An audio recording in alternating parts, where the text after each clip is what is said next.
Well, that's where we leave our friends and colleagues on Radio 5 Live just for the moment, and here on 5 Live Sports Extra we focus on the Rugby League and a big game in the Super League playoffs tonight, a semi-final no less. Wigan against Leeds for the place in the grand final at Old Trafford in just over a week's time. It should be a terrific game. The side who finished second, Wigan, against the team who finished fifth in Leeds. Both sides out at the moment, warming up, getting ready for this. The atmosphere inside the stadium is building superbly as well. And John Keir, the Widnes and Wales coach, alongside us. This has a feel of being a special night here, John Keir. It does. I mean, a Wigan and Leeds game is always a very special one. It's always a blue ribbon event within the Super League calendar. But tonight you can just sense there's that bit extra zip to it, that bit extra edge to it, and obviously that's because the outcome gives one of these two teams the opportunity to play in the grand final at Old Trafford in next week. So absolutely fantastic atmosphere. There's a big crowd as well, a great Leeds travelling contingent over the Pennines, Dave, and you just sense this is building and building nicely. Yeah, if you know the DW Stadium and you watch Rugby League here, you'll know which end the away supporters sit in, and that end occupied by Leeds at the moment, I would say at the moment, is about 2/3 full and growing as well. So it is going to be a good noise from there tonight. It's going to be a good noise around the rest of the stadium as well. Let me just tell you what the teams are before we go any further. Wigan without Liam Farrell, without Kate Cust, of course, that was well advertised. So they line up like this: Jay Field at fullback, three-quarter line, Bevan French, Kai Pearce-Paul, Jake Bibby and Liam Marshall. The halves, Harry Smith and Tommy Luluai. The front row, Brad Singleton, Sam Powell, Liam Byrne. The back row, Willie Iser, John Bateman and Morgan Smithies. And on the bench, Patrick Mago, Cade Ellis, Ethan Hubbard and Mike Cooper. For Leeds, Richie Myler is at fullback. Three-quarters, Tom Briscoe. Could be his last Leeds game tonight. He'll be hoping for one more week. Zach Hardacre, Liam Sutcliffe and Liam Tyndall. Blake Austin and Aidan Caesar at the halves. Nikolai Aletsky, Jared O'Connor, Matt Pryor in the front row, James Bentley, Zane Tetefano, Cameron Smith in the back row, and on the bench, Cruz leaving, James Donaldson, Sam Walters and Bodine Thompson. It's the question we always ask, and I've asked this of Rowan Smith, who we'll hear from a little later, and I think he's fairly non-committal in his answer. But John, what is the best way to come into a game like this, having played a tough game last week like Catalans have, or having had like Leeds have rather at Catalan, or having had a week off after a really tough season like Wigan have had? I think it depends, Dave, so I'll be non-committal as well. But the Wigan side really will have benefited, I feel, from the week off, because their type of rugby, Dave, it's very high tempo, high energy and very defence oriented. I know they've got some great attacking players, but it's very high energy and very physical in the middle. And if you've only to look at their bench to see that, which is all middle unit players, and I think that will have benefited Wigan. But also Leeds' last regular season game against Castleford, they were awful, they were absolutely awful, so they will have benefited as well from the confidence that they got by going over to Catalan and playing so well against a really good Catalan side. So I think both teams will be happy with their prep, and obviously the answer will be provided, Dave, in a couple of hours' time. Absolutely. Well, last week, of course, why are we at this? Why are Leeds here? And indeed, why are Salford there tomorrow against St Helens? Well, Leeds won at Catalan last week. Bad tempered game. Not a great look for the game, that, but Leeds won through, so they don't mind. Catalan 10, Leeds 20. And Salford absolutely dynamic in the first half, especially against Huddersfield, beating them 28-0. So tomorrow, St Helens against Salford, which, by the way, you can hear full commentary on Radio 5 Live tomorrow. Kick-off at 1 o'clock. Right, let's hear from the two camps. Wigan head coach Matty Smith looking to add grand final success to the Challenge Cup. He's already captured during his first season in charge, and I spoke to him a little earlier this evening. The week off, how beneficial has that been? Yeah, it's been beneficial. It allowed us to individualise our training for a week or so. Some lads needed a rest, and they would have focused on recovery. and some lads had some work to do because they've not been playing as consistently. So yeah, that first week was all about the individual, and then this week has been very much like a normal week into a game. A little bit of teamwork, a little bit on Leeds, and yeah, we're rolling confident. That little bit of Leeds, what has it told you about their form of late? Oh, well, obviously they've got momentum in the way of results, and I think that they've got a strong team spirit. I think they don't go away. We're expecting a game that goes to the death, because they're a very committed group, and with the athletes and the players they've got, the intelligent players they've got through their spine, they're always going to be a threat. When you sat down at the start of the year and said these are the plans, you know, Challenge Cup, you've already got that on the sideboard. You're now 80 minutes away from a grand final. How satisfactory has this year's work been? So far, so good. If it ends tonight, I'll be disappointed, to be honest. I feel that we've put ourselves in a great position. All the work was designed for semi-final and final circumstances, pressures, the way we train, the way we prepare is all designed for these big games. So really, it's on tonight. I think if we win tonight, I think to get to 2 finals, we can class that as a success. Anything less now, we'll be disappointed. You've obviously got key injuries. Liam Farrell is a huge one, is that fair to say? And Kay Custer's had an input, obviously massive input this year as well. How damaging is that at this stage? They're both significant, both important players for us, but I think again every squad's designed and prepares for this time of year and throughout the year to having to draw on different people in different positions. And yeah, it's part of the challenge, it's part of the test, and one thing we pride ourselves on is being adaptable and being able to shuffle around and play a similar brand of rugby. There you go, Matty Pete. As ever, seems very grounded, very unemotional, very commonsensical before a game. John Keir alongside us, how impressed have you been with Matty Pete this year? Well, I've been very impressed, and I think the thing that's impressed me the most, Dave, it hasn't been anything tactical or technical. It's been the way that the group has come together as one, and the group has really got behind him. And you know full well that this team are playing for each other and the coaching staff as well as themselves, and it makes them a formidable force, because they really are a team, but they are a team with some X-factor players as well, Dave, in Field and French. I mean, they're the couple of players who bring fans to the stadium, put bums on seats, but they also get bums off the seats as well, because when they get the ball, it's really exciting, the type of things that they do. Well, let's hear from the Leeds camp, revitalised under Rowan Smith with 8 wins in their last 9 games. That solitary defeat suffered at Catalan almost immediately reversed in elimination playoff last week. So does Smith still see his side as underdogs tonight? Oh, that's for other people to decide about underdogs or not. We're just here to give it our best and see how it goes. You must be very happy with the way form's going, though, at the moment. Yeah, we've been playing at a decent level and finding a way to win. I thought we were particularly controlled last week in all aspects, and that was a real positive on such a big occasion. But we've got to start fresh here against another fresh team. We ask this every year, the $64,000 question. Is it better to have the week off, or is it better to carry on playing at this stage of the season? Well, no one has a choice about that, so you just got to make the best situation out of whatever you have, and that's what we've been doing in our last couple of months, is just trying to do our best each week to give ourselves a chance at being here tonight. Well, having gone over to Perpignan last week and then come back again, does that harden you to this kind of time of the year? We've been having short turnaround after short turnaround, and we've travelled to France 4 times over the last couple of months, so it's I don't think it's anything too different. We've recovered quite well. There's been good energy around the place, and everyone's excited to be here tonight. And to make a grand final, if you make a grand final, given where you took the club over from, how much satisfaction would you get from that? Well, I don't really think it matters too much, where we were. We're here tonight. We've got to make the most of this opportunity, and any time you make a grand final is a special occasion for every team, I believe, in every competition. So, I don't think it matters too much about what's happened before. It's just about all here and now tonight. Has the improvement been quicker than you expected? Would you have expected at the start to have been in this position?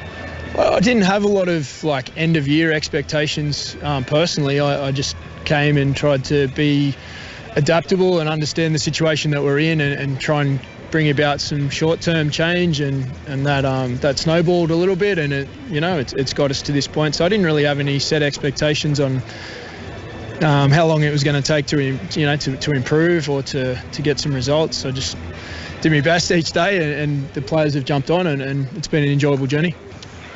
There you go, Rowan Smith. Before this game, as impressed, John Keir, as you've been with Matty Pete, then, we talk about semi-finalists at this stage of the season. All the coaches have done pretty well, but Rowan Smith's starting point this year makes it even more significant how well he's done, doesn't it? Yeah, it really does. And I think we had a conversation, Dave, earlier in the season, didn't we, about how we expected the gentleman to do, Rowan Smith, and because I'd been at Bradford and that's where he'd been previously, when he was over here coaching, I know full well everyone at Bradford spoke so highly of him in the performance department, and they spoke how hard he worked, but also how smartly he worked as well, and how he connected with his players. And I think that's been evident for everyone to see how they really have finished the season with a wet sail, and they really will challenge the Wigan Warriors tonight. And I just think it's a fantastic game, it really is, and it's building up minute by minute to be an atmosphere matching the expectations of the game. Well, we talked earlier about the away end being 2/3 full. I would say it's 3/4 and beyond that now. It's getting towards fullness and capacity at that end. The south stand at the other end, as you'd expect, full of Wigan fans, and a decent crowd here tonight, because traditionally this is a game, not Wigan Leeds necessarily, but the semi-final doesn't get big crowds, does it, traditionally, because this is where people have to pay. The season ticket doesn't count anymore. So if they get a big crowd here tonight, that's a really good sign for rugby league generally. It is, and it is a big crowd, Dave, and it's going to be a big crowd tonight. And as you rightly say, a lot sort of saving up for the final tickets, and they know full well it's covered right the way across the media, so they're happy to do that. But tonight they want to be here because they sense there's something special. And in all honesty, Dave, if I was a follower of the Cherry and Whites, the Wigan Warriors, I'd want to be at every game when you see Field and French play, because they're sensational players, they really are. And if you followed the Blue and Amber, you'd want to be here simply for the feel good after the bit of trauma that they had at the start of the season. Let's address one of the issues that you mentioned a little earlier, the fact that the bench is full of middles, big fellas. The halves are just looking a little light for Wigan at the moment, aren't they? Kate Cust is injured, Sam Powell's back, in that key role in terms of distribution, but Tommy Lulai starts at 7 tonight. He's going to have to do a full 80 minutes at 7. He's not got that game time this season, has he? Tommy Lulai's a special player though, Dave, and it's not just special physically, it's special between his ears as well, and he'll just see that as a challenge, and he'll see that all people like us are talking about that, and can he handle it? And I'll tell you, he'll come through with flying colours. There's no doubt in my mind whatsoever. Well, both teams are on the field right now. Wigan in their cherry and white, and Leeds in their blue and amber. They come out together for these games. Real sense of occasion, and there's so many kids. We always see these big flags in the middle of the field. There's so many kids holding that flag up. There's usually about 8 or 10. I think there's about 200 of them around that flag. Loads of them waving it up and down and getting very, very excited for this moment. Well, of course, we are going to reflect the sadness of this last week or so with the death of Queen Elizabeth II. There is going to be a minute's silence here, and following that we will have a rendition of the national anthem of God Save the Queen. So all around us, people are standing to observe this minute's silence. Condolences to the royal family and everyone around the world who is mourning the loss of the Queen. We will now remember her life with a minute's silence, which will be followed by the national anthem. May she rest in peace, and God save the King.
Ladies and gentlemen, please stand if you're able for the national anthem performed by Lawrence Robinson.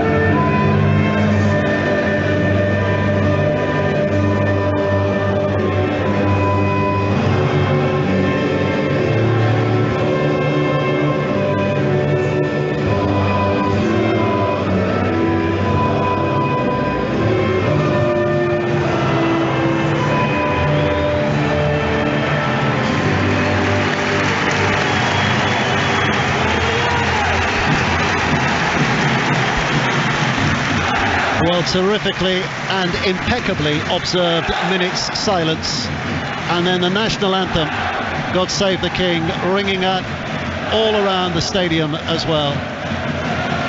And it's a terrific tribute. Right now we're going to have the 13 seconds of Rugby League's Tackle It campaign. Referee in the middle, Liam Moore, just signalling to the timekeeper. This will be 13 seconds when players on both sides stand, kneel, or whatever, the Wigan side kneeling, to recognise Rugby League's Tackle It campaign against racism and against discrimination in whatever form it might take. And applause rings out on the back of that. And a big roar from a big crowd ahead of a big game here. Wigan against Leeds, second against fifth. League table finishes don't matter at this stage of the season. It's all about 80 minutes. The winner goes through to Old Trafford and the grand final next Saturday night. For the loser, their season is over and they begin to plan for next year's campaign. But the focus now on what happens next. Hardacre for Leeds, slings his boot and sends that ball downfield, and Wigan with Cooper have first possession and drive it back towards the 20-metre mark. Singleton, I do apologise, up to the 20-metre mark, and the game is on, John Keir, and there is a mistake. Yeah, knock on. Singleton, wasn't it? Didn't play the ball properly, so it's knocked on, and then it's Leeds now will have the choice of where to have the scrum. They've gone for centre field. And I'd like to back you up, Dave, as well. I thought that was absolutely impeccable, wasn't it, beforehand? The minute silence, you could have heard a pin drop. There's a great deal of respect in that. And then, my word, what gusto there was with the national anthem. It made you proud to be British. Yes. And here come Leeds with the first attack of the night, 20 metres away, towards his right-hand side. Myler now, but there's no way for Briscoe to go, and he's dragged out of play. Dragged out of play. Wigan made the mistake, gave Leeds fantastic opportunity, but that opportunity snatched away at the first time of asking as Leeds went wide.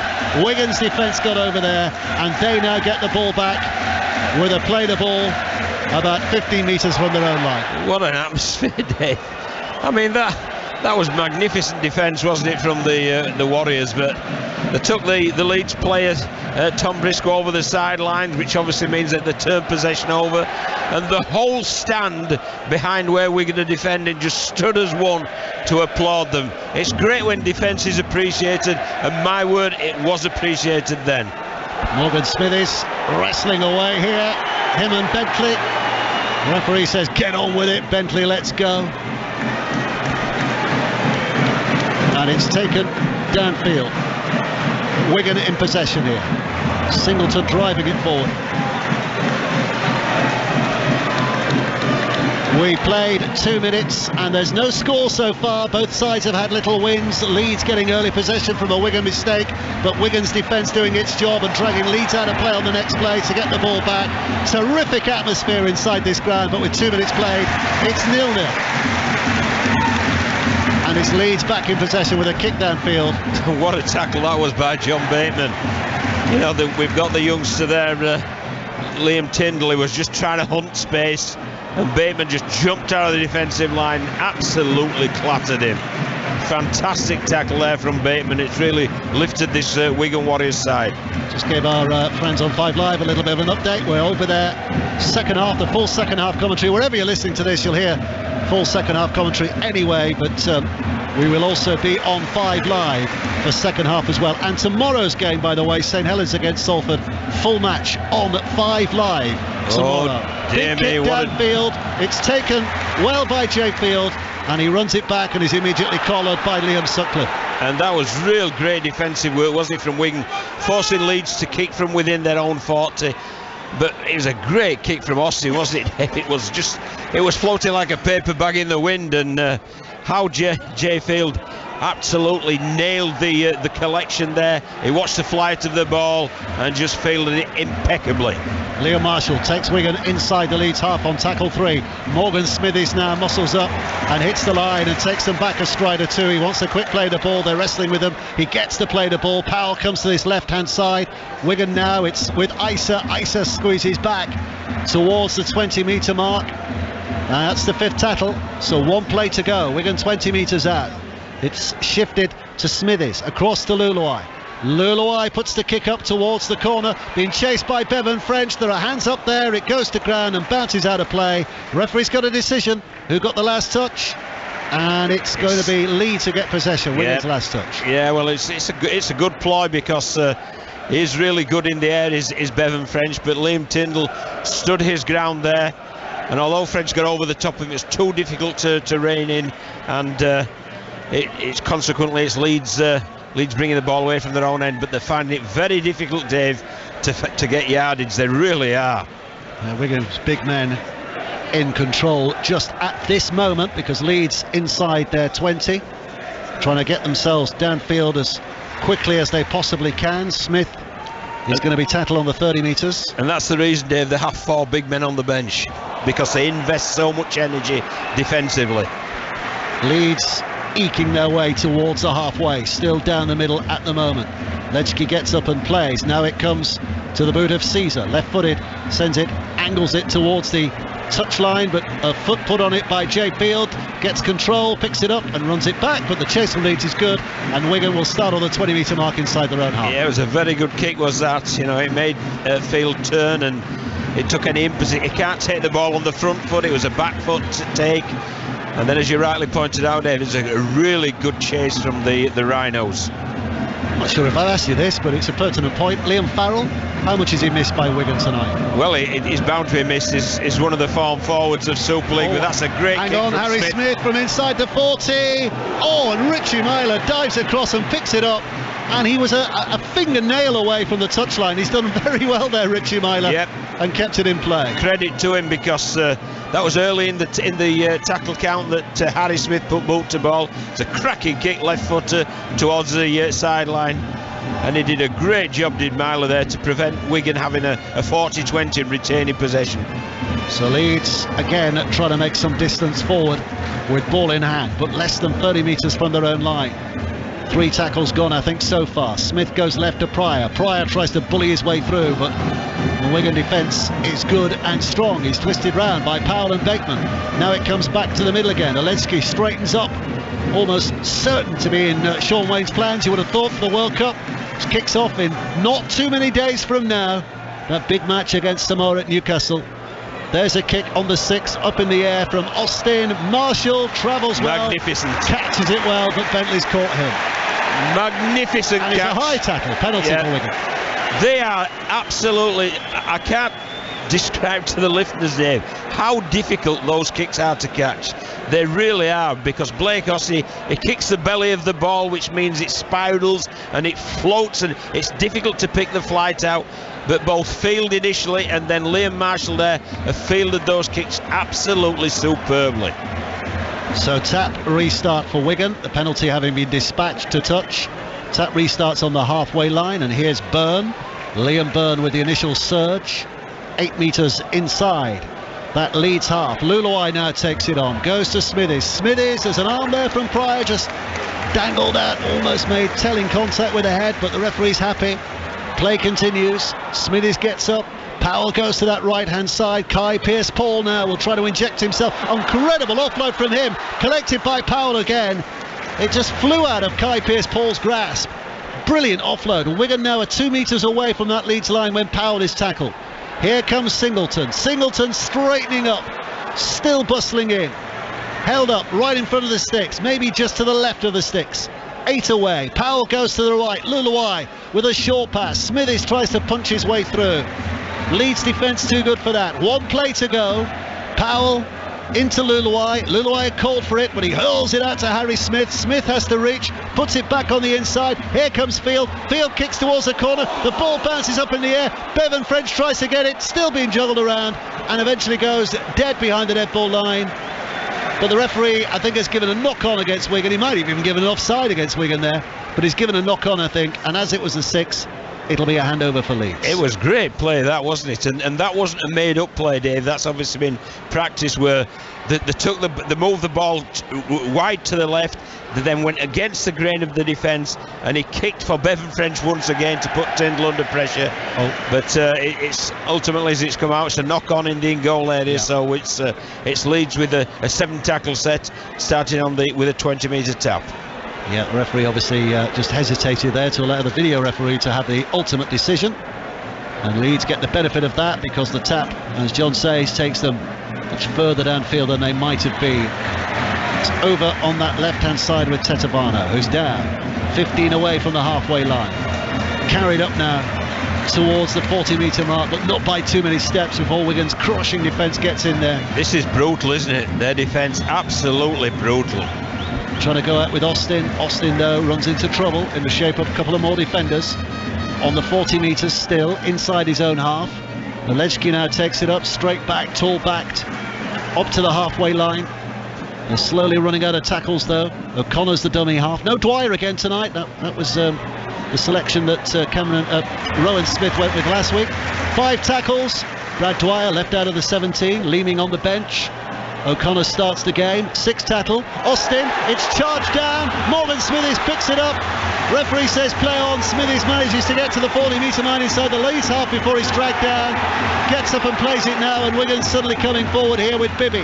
Well, that's one way, isn't it, to defuse the kick threat, and that's by tremendous kick pressure that there was there from Morgan Smithies. And it's a really good ball set, this, where Wigan are deep in the Leeds half with a great attacking opportunity. Willie Iser on tackle 3. He's 15 metres out, directly in front of the sticks. Now it's with Luluai. Luluai, a little dummy, tries to bounce off defenders and twist around, but they grab a hold and put him down. So he climbs to his feet and plays it now.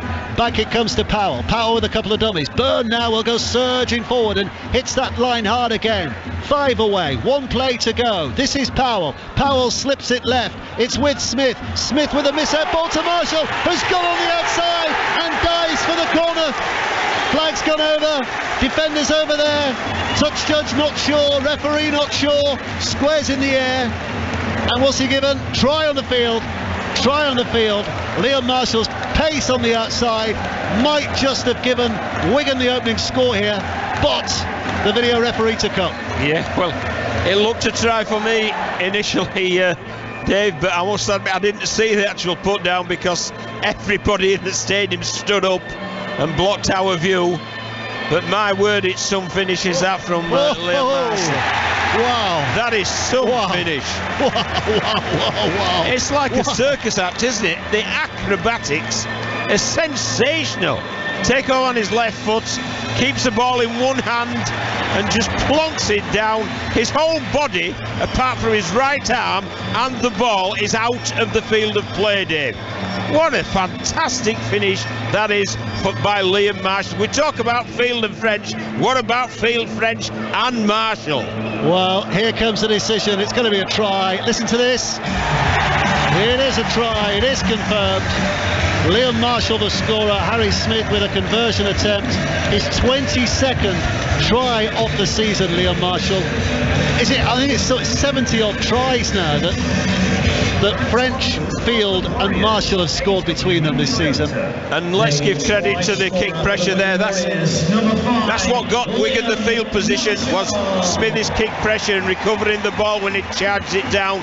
But the execution of this play was perfect. Smith's pass to Marshall was sublime, and what all our eyes, Dave, were switched on Jai Field. Everyone thought he was the backman, he was going to get the ball, but he put it like through a tunnel between both the lead runner and the backman, straight to the winger. And it only looked in that bit at Tom Briscoe, but that was enough to buy the space for Marshall to perform that absolutely sensational acrobatic finish. 73 tries between them this season, those three. Here we go, Harry Smith with a kick from the touchline. I think he's dragged it wide, he has. So that won't count, but we're going to lead here by 4 points to nil. 73. The top try scorer last year was Ken Seo at Salford with 19. Well, 3 Wigan players have scored more than that this year. Ken Seo's up there as well this year. And Tommy Makinson, I think, is up there as well, isn't he? Bevan French with 31, Kenny Seo with 26, Tommy Makinson with 22, Liam Marshall with 22, Fuhad Yahar with 20. That's 5 try scorers. Jay Field with 20. That's 6 try scorers who scored more tries this year, each of them, than the top try scorer last year. Which tells you we've had an entertaining year this year. It certainly does, and it tells you that this Wigan team are absolutely flying, because it's 3 of them who are in those individuals. Well, what a start this has been by the Wigan Warriors. I mean, they've been brutal in defence, they've restricted Leeds' yardage, and they've been absolutely clinical in attack, asking questions with the last tackle play, but that was an absolutely sublime piece of play. And Harry Smith has really developed, Dave. We talk about all the others, but he's really developed today, and he's coming with a left peg again. Here he goes, 40-20 attempt, or the ball scuttering away from Myler, but then just pops up, and Myler's able to grab a hold of that. But look at the chase, he's got up the 10 metres, no further, 12 metres from his own line, and that's where he's going to be tackled. Well, it's a red and white wall, isn't it? Cherry and white, John. Cherry and white. Cherry and white, sorry, Dave. I apologise to all the Wiganers here. So it's a cherry and white wall then, yes. Leeds on tackle 2, just on the 20. Who's that hurt? Smithies. Yeah. He's just holding his chest, but he's going to be okay. He's running back to the defensive line. I think he's going to be okay. Leeds still in possession. And here now is Pryor, the Australian, who's taken it 10 metres away from that halfway line. O'Connor goes left, and it's dropped back inside for Tetavano, who comes on with real intent and effort, but runs into a wall of shoulders, and on the 6th tackle, Caesar kicks downfield, up in the air, end over end this time. Jay Field will catch it safely enough. Good wall of Leeds defenders. He just burst. It looked like he might have got through, but had he got through, I think we've been talking about try, but they just managed to pull him down. Well, I think they have to sum up the first 14 minutes of this game. Leeds really have had one play that threatened Wigan, which was when the Briscoe was taken over the sideline. Wigan are constantly threatening Leeds. They're camped in the Leeds half, they really are. They're totally dominant at this point in time. Well, that was good from Pryor. As Wigan played the ball, he popped round from marker to make sure that Powell's not able to spin the ball away. Singleton now, ex-Leeds player, of course, Brad Singleton. Make that mistake on the first play of the game, or second or third play of the game, but he'll be hoping that's it for him tonight in terms of mistakes. Here's Smith, carries up to the line and then jabs the ball up in the air. Marshall's trying to get there, and Leeds have it, but then they're dragged out of play. Referee, I think he's going to give a scrub. Yes, he is. I thought for a moment he might have given a penalty there, but he's not. All legitimate in Wigan's defensive actions, and they will get the ball back. 10 from the Leeds line. Well, I think Wigan have got the rub of the green there, Dave, because Briscoe caught the ball and immediately found the floor, and they picked him up and then tucked him over. I mean, the replay's on the big screen now, but for me, he catches and finds the floor, and then it's picked and dragged over the sideline. So I believe that they've just got away with one there. Yeah, he's definitely on the floor. He has, yes. Yeah. He's on the floor and momentum had stopped. They're going to change the decision. Referee will change his decision here, I'm sure. There'll be a video referee barking in his ear. He's just explaining to Wigan. Is he? Or is he keeping with? Is he keeping with what he has? He is, yes. He's keeping with what he has. Well, it's flustered him because... yeah, he's not changing. He could have done, and we've seen it before. We have. When the replay goes up, the video referee says hang on, but not this time. Wigan still have possession with the restart. Play the ball, restart. Morgan Smithies drives it in. couple of metres away from that Leeds line. I'll tell you what, Dave, that's a big call. Powell out to Singleton. Singleton drives it. Held up on the line, is he? He's trying to drag his body away from those Leeds defenders, but they keep a hold of him and ball. He does get to ground, but his back's on the ground, the ball's in the air, so he has to go back 10 metres and play the ball from there. 15 minutes played, Wigan 4, Leeds 0. Powell now spins it left. This is Smith, back for Isa. Isa angling back towards the middle, hits the Leeds line.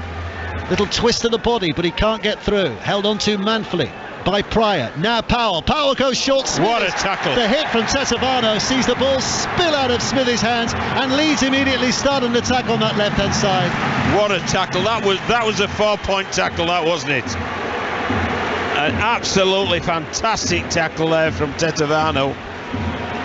And well, the rest bringing it back, I think. Yeah, because no advantage. But that really, I mean, it's textbook, isn't it? His shoulder is underneath the ball as Smithies carries the ball, and it's got such force, it jars the ball free. That's a forced error. That's not an error by the Wigan player. That's a Leeds tackle that's forced the error. What a fantastic tackle that was. I suspect Tommy Lulai will be looking on that with a bit of grudging admiration. Yes, very much so. It was one of his, that, wasn't it? It was. Where is Lulai?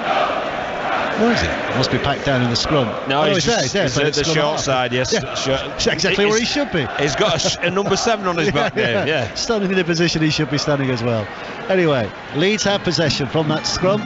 Still deep inside the 20. Wigan 4, Leeds 0. 16 and a half minutes played. Tetevano now comes running forward, and they're searching him. They're trying to put a big shoulder on him, but Byrne got there, not quite with the same effect.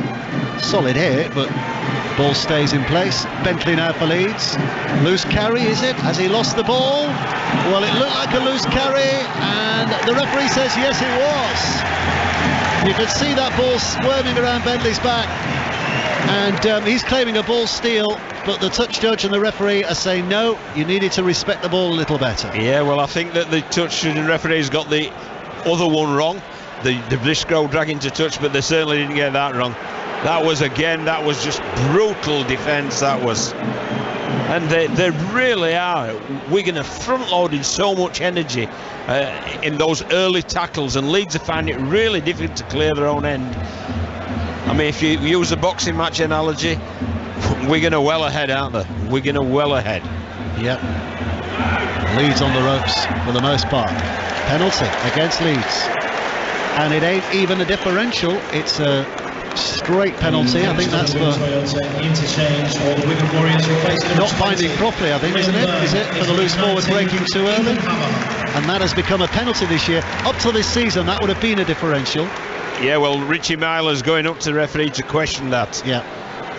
And he's saying that scrum offences, it is a differential.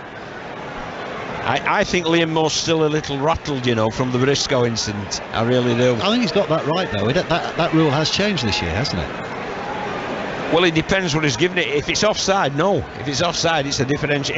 But breaking from the scrum can't early, kick for the ball. Loose forward breaking from the scrum early, isn't that a penalty? It's a straightforward penalty now, isn't it? No. Well, what's changed? There is a rule change in the scrum that would have been a differential penalty, but now is a kickable penalty. I would have been absolutely with Richie Myler there, I'll tell you. Right. Absolutely with Richie Myler. Well, I very rarely say this, John, but I think you're wrong. I think you're wrong. Well, there is a rule change this year. Well, it matters not, does it? No. Because Harry Smith is looking to convert this penalty and put Wigan 6 up. 18 and a half minutes played. Harry Smith has put the ball down onto that tee, that green kicking tee. He's stepped back. Morgan Smithies is getting a few running repairs while this penalty takes place, and he's kicked it wide. Harry Smith has put it wide. So none out of 2. And on a big night like that, you know, your goal kicking's got to be decent, hasn't it? And I think Richie Myler's looking at Mr. Moore and saying there is some justice. All things being equal, Wigan should get the ball back, but the drop from the 20-metre mark means it'll be a long way out. When they do get it, they do get it. And here comes Singleton to bring it back. He should have kicked that, Dave, and oh yes, in all honesty, if it would have been 8-0, I think that would have reflected the game much better than the current scoreline, which is 4-0 to the Wigan Warriors. Ethan Havard is on from the bench and is carrying here for Wigan inside the 40. Little applause for his efforts there. Leeds are at backs to the wall again here, because Wigan just keep coming at them and coming at them in these early stages. We're nearly a quarter of the game played, 20 minutes played very nearly. Luluai across the field, spins it out. Smith gets the pass, but it goes backwards. Marshall has to retreat to pick that ball up, ducks under Bentley's tackle, but then there's two more waiting. So Wigan are 30 metres out. Leeds are getting a bit of an upper hand in this set defensively. This is Havard. Havard spins in. Leeds defence again is pretty good. That's 5, 1 to go. Wigan 25 metres out. Powell spins it to the left hand side. Smith puts it back. It's now with Jay Field, little chip over the top, well handled by the fullback Richie Myler, because the ball was on the ground, but he's collected it very safe. And Leeds have got it all on the air, because Wigan are ramping it up again. Tackle 2, and Leeds are only about 5 metres from their own line. Really impressed with this Wigan defence, this yardage defence of Wigan. Not only impressed with that though, Dave, I'm impressed with the discipline. Because often when teams get a little excited on top defensively, they'll just take that step too early and become offside. Well, these are absolutely being squeaky clean of the Wigan Warriors, and my word, they're physical. Oleski's the latest to be skittle over on tackle 4. Leeds go left now. It's with Tetefano, spins it away. Wigan's defence cover gets over there, so Leeds have used 5 tackles to get just about outside the 20, so it's going to be a big kick required here from Austin. He does kick it downfield, it bounces into the hands of Field, Jay Field, and Field runs it back, spins out of one tackle, bounces out of that, comes back across the face of the Leeds line, and then he's dragged down by Pryor just inside the Leeds half here. Wigan starting another set inside their opponent's half. Isa crashes forward. Singleton's coming off for a rest. It's relentless, Dave, isn't it? Absolutely relentless. So impressed with this Wigan Warriors side, this first quarter of the game. It's Cooper that's on, and he's 20 metres out from that Leeds line. Now it's Havard. Havard looked to pass and thought there's nothing on, so I'll have a go myself. Almost pushes himself through. 4 tackles gone. Wigan about 10 metres away from that Leeds line. Luluai to the right hand side, trying to create the numbers. Field though fumbles it. Ball goes backwards, the referee says. Field drops on it. Wigan still have it, but they're wide now. 15 metres out. Leeds repelling them at the moment. Now it's the 6th tackle. Smith, left-footed, kicks it towards the corner. Up go the bodies. The ball's not backwards again. It's bouncing around on the floor. It's still the 6th tackle. Luluai puts the kick in towards Marshall. Misconnects, but then Marshall comes in. I didn't see who caught that for Leeds, but Marshall's out. Oh, it's Hardacre. Caught it, but Hardacre was in the air when Marshall smashed him. So the referee has given a penalty for Leeds. But again, that was a great kick, wasn't it? And you wouldn't have thought they got such an effective kick away. And Marshall perhaps just jumped the gun there and took him over the in-goal area before his feet had landed. And you can't just tackle players in the air, so referee once again has got it right. Yeah, Leeds got a penalty that sees them escape. But they've lost 2 metres with that carry, Dave. Is that Bentley's on the floor? It is. Bentley's down, yep. He's hurt. He's not a player who likes to show when he's hurt, so you can guess he is hurt. Gets up and says a word or two, and then Luluai comes in with one of those searching tackles. Doesn't quite make it a bone cruncher, but Oleski's still stopped. Leeds trying to move left. Tetevano now 30 metres away from his own line, push back a yard or 2 on tackle 3. Leeds back towards the middle. This is Sutcliffe. Sutcliffe runs into a pincer of 2 Wigan defenders closing in. Dave, they haven't made 20 metres yet in 4 tackles. Austin will kick it downfield. Ball bounces. It's a long kick. This is the furthest right we've looked for a long time, John. It certainly is. As Field picks it up inside his own 20, slips away from the defenders, and off he goes. Jay Field's away. Another half tackle. They do get back to him, but he's not fully tackled. No, he is. Now he is. That's what we love. That's what we love. That's the X factor. It's almost as if he couldn't believe there was open field in front of him there. Yeah. He stopped and then suddenly realised. Now it's Kai Pearce-Paul. We've got a J and a Kai, rather than a K and a J. They're spelt similar but pronounced differently. Good offload. Yeah. Now comes Powell. Powell runs into a pocket of Leeds defenders that didn't look as though it was ready for that, but they do recover just about. This is terrific yardage from Wigan now, from deep inside their own half, started by Field. The set will finish very close to this Leeds line, if not over it. Wigan are only 5 metres out. Smith goes left, Field again. Oh, it's a poor pass from Field, it really is. Down by Bibby's kneecaps, the ball goes to ground, Leeds have it, don't get advantage. So the referee will give them a scrum head and feed 10 metres from their own line. And what's going on here? The referee, he was signalling to a Wigan player and pointing to the sidelines. I thought we were going to get a sin bidding, but it's actually John Bateman who's got he's got to change his shirt, yes. Jersey full of blood.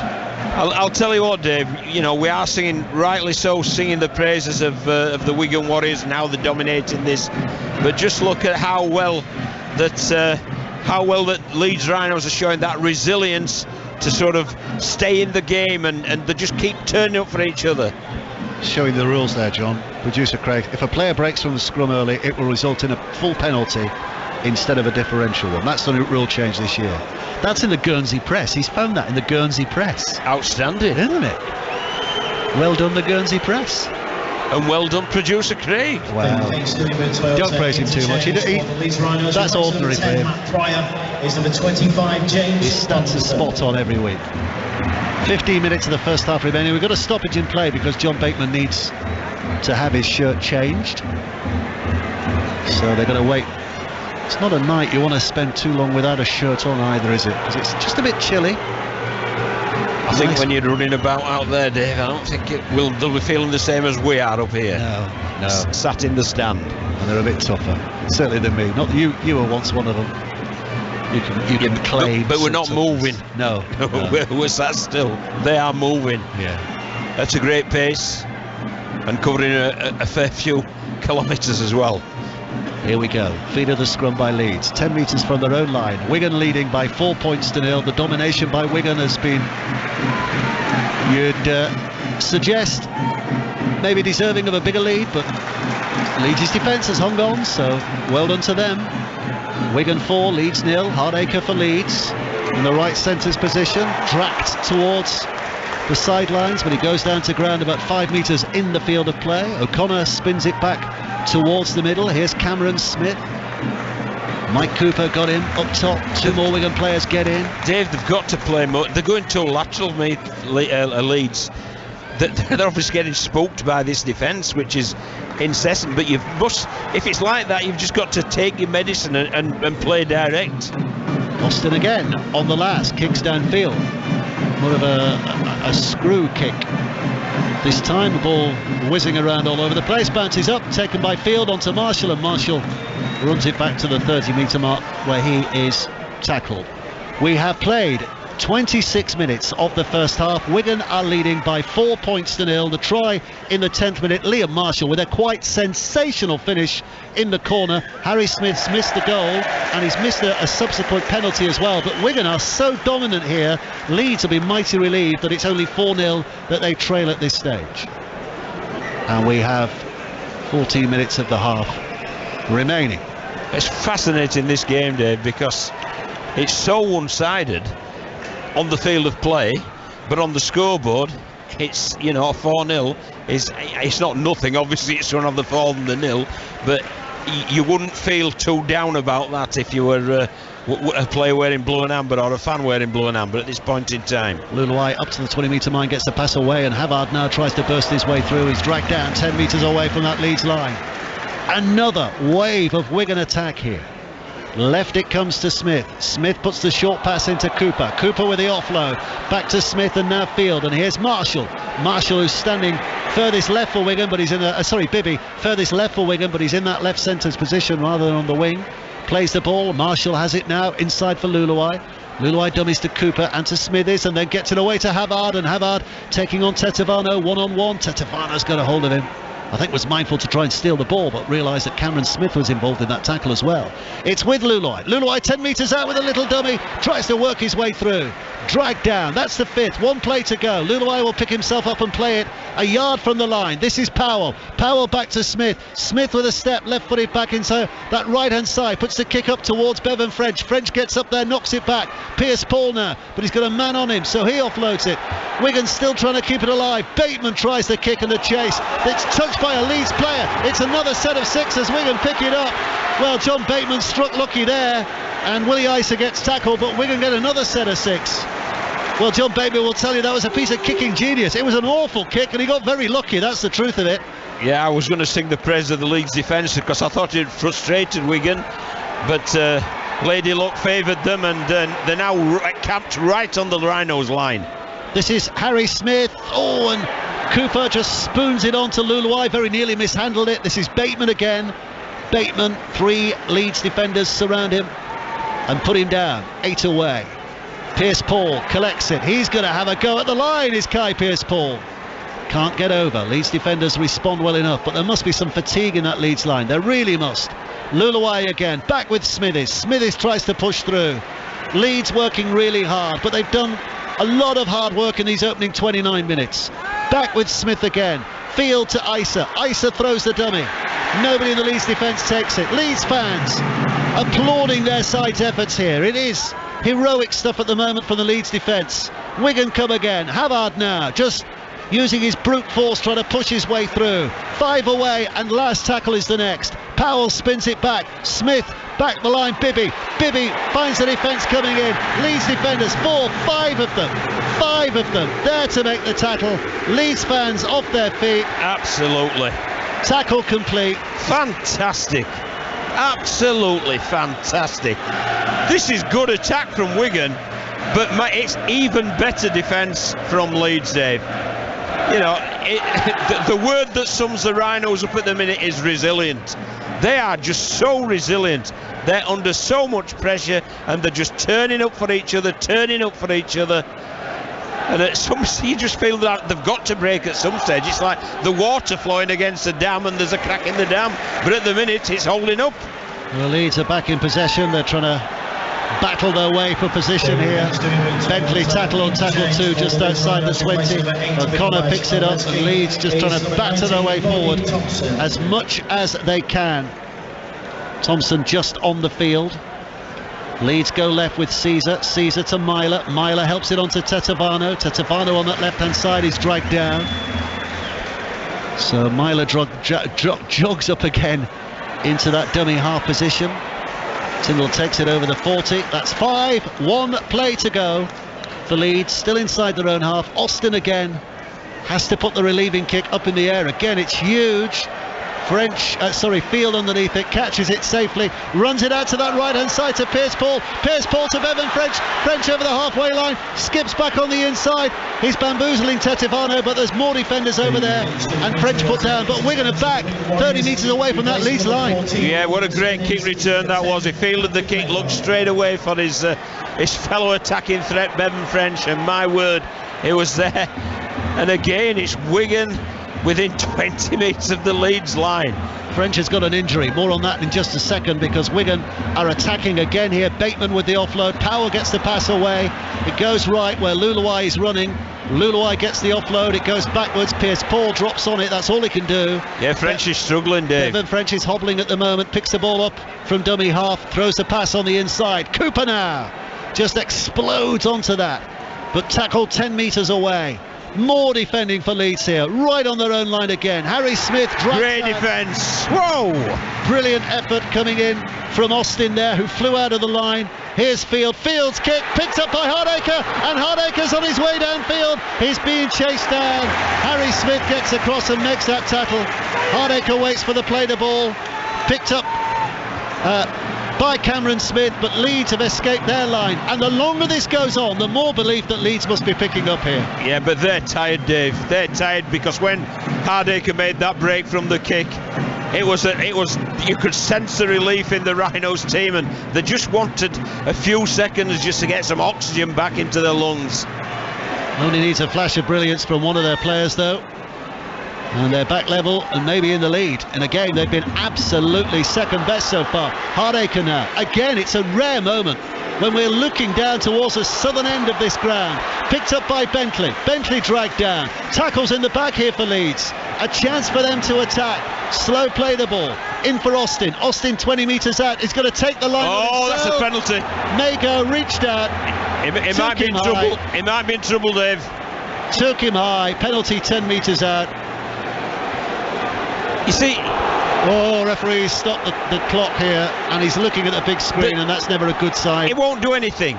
And this annoys me. They're refereeing the playoffs differently to how they referee the regular games. He would have been sin-binned for that in a regular game. Absolutely. And they're going for goal here, Leeds. And rightly so. Rightly so. It's at 1 minute 20 seconds that the Rhinos could take kicking for goal. It will allow them to get some respite and some oxygen in the lungs. But that annoys me, Dave, because that's refereed differently to what a regular season game is. Well, interesting reaction from the Wigan players there, because when the referee signalled the kick for goal, those Wigan players started congratulating themselves. I think that's a big psychological message they're trying to give to Leeds. You can't take us on here, can you? You're just going to get you 2 points. You've no confidence. You've no energy. Well, or could you convert? Could you flip that, Dave, and say, Wigan, you've had all the ball in the first half. You've had all the field position in the first half. You scored 1 try, and we've nullified your main threats, which is Field and French. Marshall's been the one who's been the jack in the box at the minute. But Leeds will be very, very happy, I'll tell you, to be 4-2 with 5 minutes remaining after the welter of field position that the Wigan Warriors, the Cherry and Whites, have had, Dave. Here's Hardacre, settling himself to kick into the teeth of a gale, because the Wigan fans, the South Stand, not the hardcore, but they would consider themselves the real fanatics here in the South Stand. It's where they make the most noise, they'd say. Trying to put Hardacre off. Former Wigan man, of course. Here comes Hardacre, steps back, steps forward, boots it, and it has gone between the sticks. And it is Wigan 4, Leeds 2, and on the face of it that would not seem to be such a surprising scoreline, but having witnessed the opening 35 minutes, that is an incredible scoreline, John Keir, because Leeds have been absolutely under the pump. They've been, we'll use the boxing analogy again, they've been on the ropes for virtually the whole contest. On the ropes, having blows rained on them, and they've just it's the ultimate rope-a-dope from Muhammad Ali, that, and they've come back, posted a couple of points, and you never know. I mean, for me, Wigan should be comfortably in front, but they aren't. They're not. Wigan 4, Leeds 2. Restart from Smith, Leeds back in possession, switching it towards the middle of the play. This is Donaldson, who's on the field, who rides one roughish tackle. Ice has come off second best. Donaldson's up to the 20-metre mark. Hardacre now will take it on, and Wigan are offside, and that's their first glimpse, or second glimpse, of their indiscipline tonight. For the most part, they've been absolutely spot on, but the penalty given away that led to the goal, and now a penalty here that gives Leeds field position, because Caesar's kicked it out of play, and Leeds will start with a tap. Yeah, 35 metres from the Wigan line. Is this a momentum change, Dave?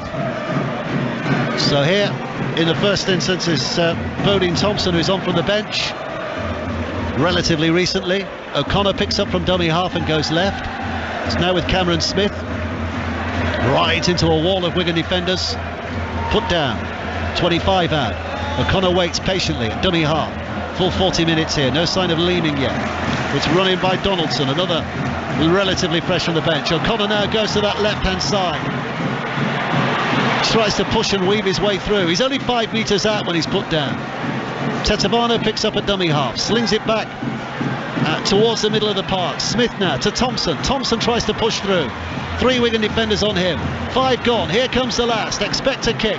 It's with O'Connor. In fact, it's going to be a straightforward rush for the line by Donaldson, but he's spun up and down, hits the ground. Wigan get it back 5 from their own line. But Dave, that's not a bad turnover, is it? You know, the 5 metres away from the Wigan line, the defensive line is set, so they really should be able to front load their energy and restrict the Wigan goal forward. But what a great game this has been, Dave. It's been an absolutely sensational game. Yeah, Leeds growing in confidence on the back of their own hard labours here, repelling attack after attack from Wigan, holding on in the game. Bentley's just stepped offside, but the referee's looking the other way as Kai Pearce-Paul comes pushing forward, and he's tackled 35 metres out from his own line. Luluai from dummy half. Cooper now at full pace and again running really hard, and again that little ripple of applause from the knowledgeable Wigan fans at what they've just seen. Left to Smith, now it's Mago. Mago bounces and twists and turns and steps and pushes and makes a real nuisance of himself, and maybe gathers in an extra 10 yards than he should have had. But the sixth tackle coming up, Harry Smith 35 metres out, puts the kick high in the air, Myler's underneath it, Marshall's chasing, and as Myler catches it and slips to the ground, Marshall completes the tackle. Leeds 2 metres from their own line. That's a fantastic set though, Dave, because Wigan started 5 metres from their own line, the full length of the field they went there with the kick, so got to be great credit there to Wigan how they brought the ball up from their own half. And look how difficult once again, we sound like a broken record, once again Leeds have found it so difficult to bring it out from their own 20 metre zone. Tetovano on tackle 4 lies down on the ground under the weight of the defence, just short of that 20 metre mark. Here's tackle 5 from Smith, and he twists but he can't offload, so they're going to have to kick from deep again here. Where's Blake Austin? Where's the pressure? In fact, it's Caesar that it's slung to. Left-footed kicker goes from left to right, kicks it towards the left-hand side as Wigan attack or Wigan defend. It's taken by Jay Field, and Field bobs into a chasing pack of Leeds defenders. And Dave, you see the difference when they find the grass. Field doesn't look half as threatening. When he catches it on the front foot, my word, it's red alert time, isn't it? Marshall tackle 5 short of the halfway line. Now it's Willie Isa. Isa bounces in. Minute left of this first half. Wigan 4, Leeds 2. Isa held up 8 metres inside that Leeds half. Powell from dummy half. Havard shifts it onto Luluai. Luluai to Bateman. Bateman in that familiar fashion, tracking from right to left. The 3 defenders on him. Offload. Still a couple of tackles to go here from Wigan. 30 metres out. It comes to Harry Smith. Smith back on the inside to Mago. Mago now. It's going to be some tired bodies amongst those Leeds defenders, but they are still working hard. Last play, 15 metres away, directly in front of the sticks, right to Luluai. Now it's with Field. Field with a big pass out to Kai Pearce-Paul. Paul gets the offload away. Bateman has it. Bateman jumps, bounces, tries to go for the line. Still going for the line. Just short, and he'll have to hand it over. Leeds get it back with 16 seconds. So that'll be it. Leeds are not going to mess around here. They're just going to take as much time as they can. One play the ball, maybe that. Drive it out. Wasting as much time as they can over there. Just pretending they've got an issue with John Bateman. And there goes the hoot up. They've seen the clock down well. So half time, Wigan 4, Leeds 2. Utterly dominated by Wigan for the most part in that first half, and yet we still have a great semi-final on our hands, John. Yeah, dominated from the game of rugby league, but not dominated on the scoreboard. And my word, they've come out here with a great intent of the Wigan Warriors, and they've kept it up for the full 40 minutes. But Leeds also have maintained their effort and resilience on their own line, and it's been that's kept them in the game. Got to pinch the penalty at the very end there, but 4 points to 2, you just would not believe that scoreline if you've looked at the relative performances. But great credit to Leeds Rhinos for still being in this game, and what a high quality performance from Wigan in this first 40 minutes.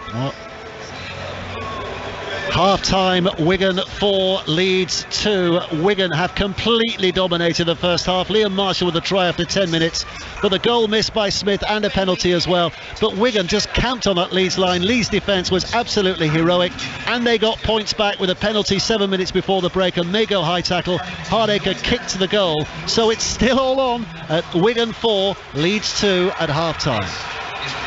And extended highlights of both this semi-final and tomorrow's St Helens against Salford will be shown on BBC 4 at 7 o'clock on Sunday evening, repeated later that night over on BBC 2 at 10:35, or as always you can catch up at your leisure via the BBC iPlayer. Well, this week's 5 Live Rugby League podcast is available to download and listen to from BBC Sounds.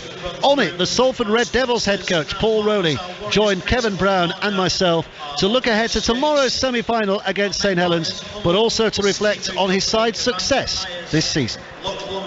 Yeah, I'm really proud of the team, the coaching team and the players. So I think the players have worked extremely hard. They had a bit to support with us as coaches at the beginning, because we came in pretty hard, like a bit of a sledgehammer, to be fair.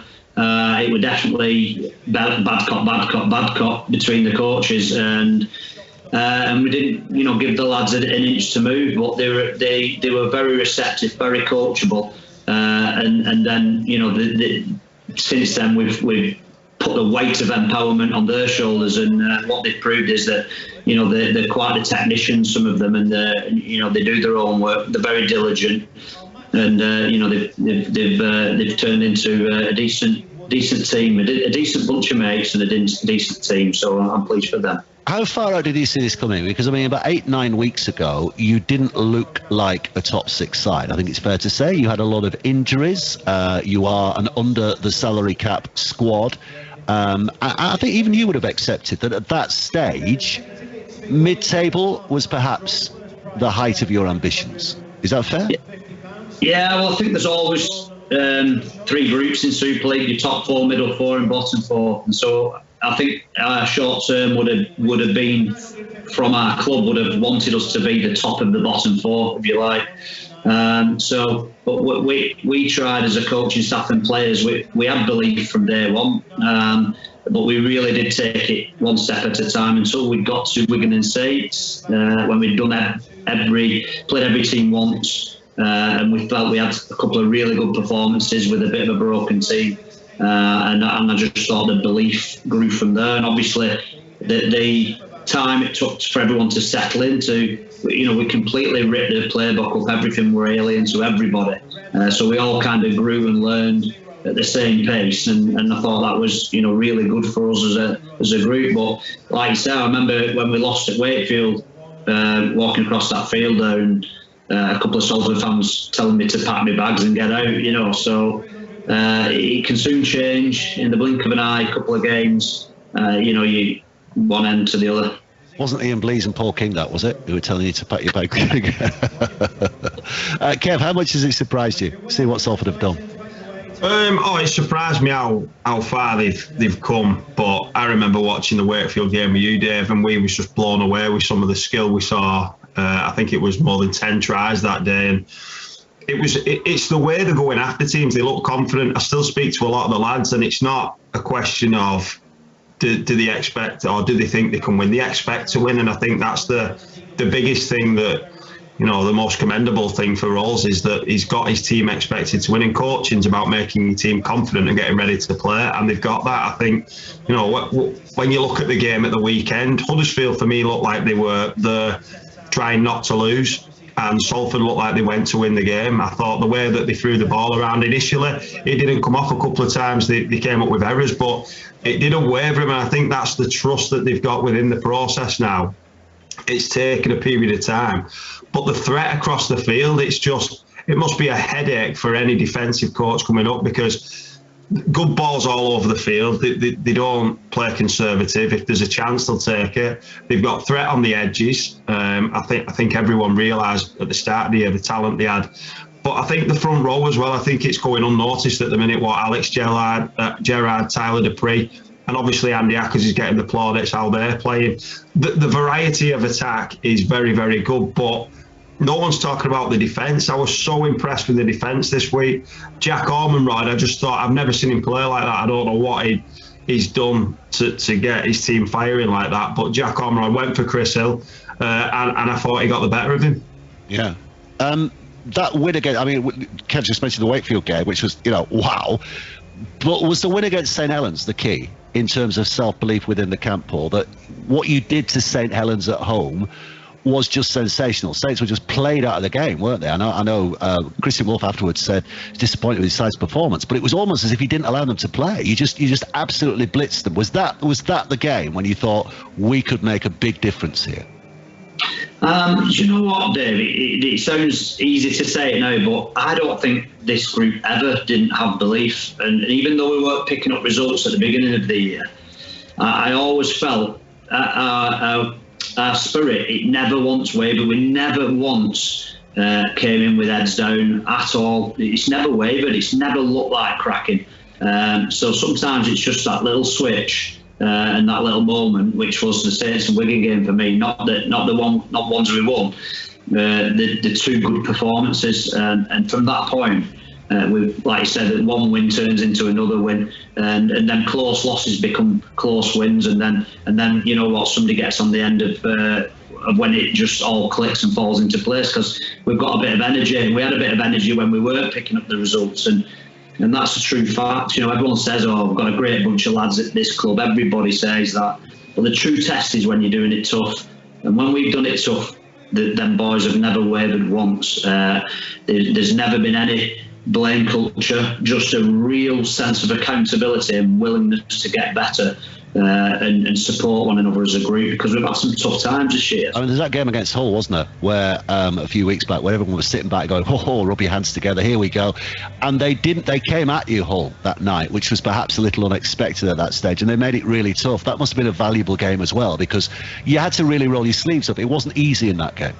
Yeah, absolutely, and I think we were both at something like 100% after 20 minutes, so it kind of wasn't. It was the game we wanted. Now we've had it and it's won. At the time, I was thinking, I wish it could have been a little bit easier. All have been like they'd shown some weakness and given in on a couple of games there, and you know, Jake Connor making last-ditch tackles where we've seen clips there where he's kind of not worked quite as hard to make that last-ditch tackle. But no, it was hard work, that one. It was a close win.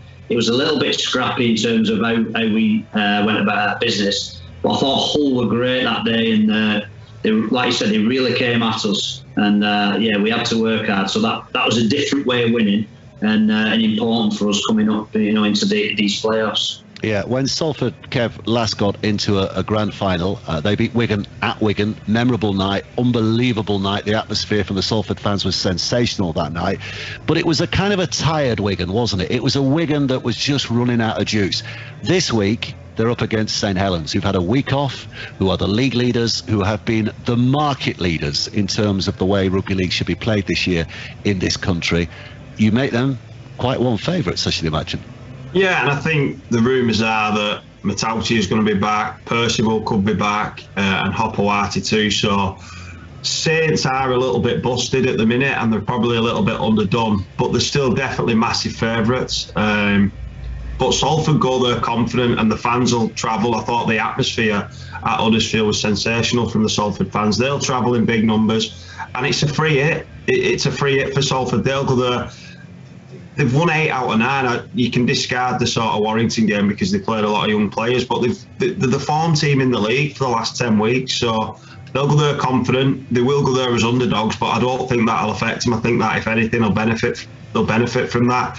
And there's a lot of pressure on Saints because the fans will already be booking the tickets for the grand final, so they can't look past Salford. I think Christian Wolf and Paul Wellens will be making sure that they do some defence on shifting the ball around, because it's very, very different to just one-out rugby and kicking to the corner that they might have expected to play. If you were sitting in the neutral corner, Paul, would you make St Helens favourites this weekend? And even as a Salford coach, do you make St Helens favourites this weekend? Yeah, because I've got that much respect for what St Helens have done over a long period of time. So we've been talking about Hull and Saints the polar opposite. They've been great for long periods of time and for a few years. So as I said at the weekend, they're everybody's benchmark. We looked at things they did at the beginning of the season for our aspirational amongst the group. We openly speak about Saints, and you know, as the season's gone on, that's been what we've been looking to, you know, to try and emulate. And as coaches, staff, the games we look forward to most this year was always St Helens, because we knew they're the best team, and so we wanted to have a crack at the best team, and it's quite as simple as that. But yeah, we're massive underdogs, everybody knows that, there's no drama there. So, but that's kind of been our theme, so nothing's changed for us at all. As Kev says, we don't kind of get phased. We back ourselves, but we understand the enormity of the challenge and why it's such a big challenge, because they're the champions. Because of what you did to them last time you played them, and when you took them apart, does that make it much more difficult now? Because they're wise to that. They've had a practice run against you now. yeah, I guess it'll give them a bit more spice and a bit more motivation if they needed it. I don't think anyone will need it in a semi-final, and they're well versed on getting themselves up for big games. St Helens, this is where they're in their own now, aren't they? So I'm not sure. I think they'll have learned a little bit, what to expect, if you like. But we might play a little bit different. Who knows? Right. No Brodie Croft though. That's huge, isn't it? It's massive because obviously he's probably up there with the best players in the league this year. They've not announced a man of the steel yet, but I won't fall off my chair in shock if he gets it. Absolutely, it's a big loss. He's run more times than anyone else in Super League, but we don't. I think we dwelled on that one for about 30 seconds before we get excited about, well, who's going to fill that spot and what do we do next, and so we always look forward. We really do. Who fills that spot? How do you change? Yeah, I think we're going to put Tyler Dupree at standoff, and that's where we'll go with that one. You see, if Chrissy Wolf's listening to this, you've just given away a huge secret. Huge secret. No one would expect that. A young prop forward playing at standoff. No, they wouldn't, and I don't think it's going to happen. That's why. But John Keir is with us. That was Paul Rowley. Great. That's rugby league all over, isn't it? It's big match this weekend, and he's got time to come and join us. Old friend of the podcast.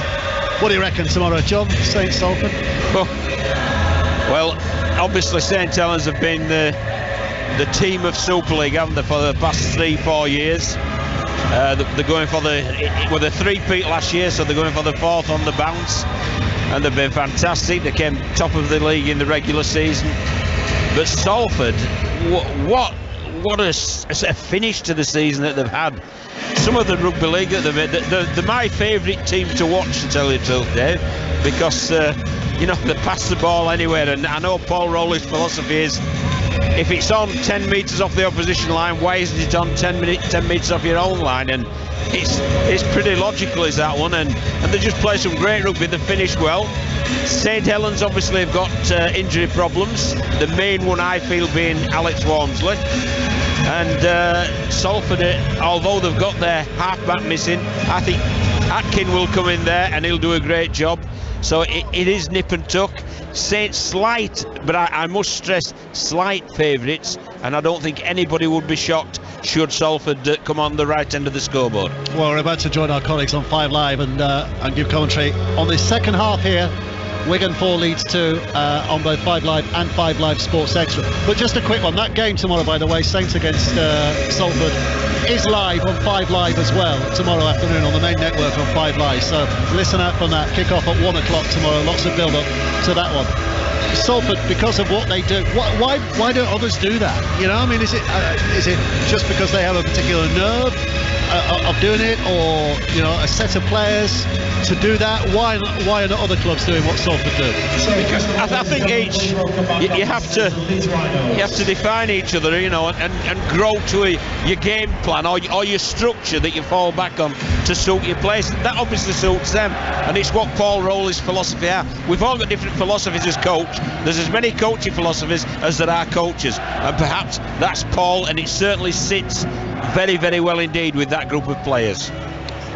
Well, Leeds are back on the field, ready, raring to go. How much juice they've used up in that first half remains to be seen, because they had to do an awful lot of defending in that first half. Or whether they garner a kind of a real confidence, a real self-belief from what they did in that first half remains to be seen. Wigan about to make their entrance as well, so while we wait for them, quick advert again as terms of what's coming up. Highlights of both semi-finals on BBC 4 at 7 o'clock on Sunday evening, and then later on Sunday evening on BBC 2 at 10:35, and you can catch up on the BBC iPlayer as well. The podcast out next week. We'll be doing a big preview of the Super League Grand Final. You can hear that on 5 Live on Tuesday evening, and you can also hear, as we said, full commentary tomorrow on St Helens against Salford from the TW Stadium in St Helens. 1 o'clock kick-off that game, and that is going to be terrific, just as tonight's game is proving to be terrific as well, as we await the start of this second half. Referee Liam Moore has brought the ball onto the field, and we're about to get this second half underway. Wigan against Leeds, second half of this Super League semi-final, a grand final at stake, coming up next week at Old Trafford. Who will be there?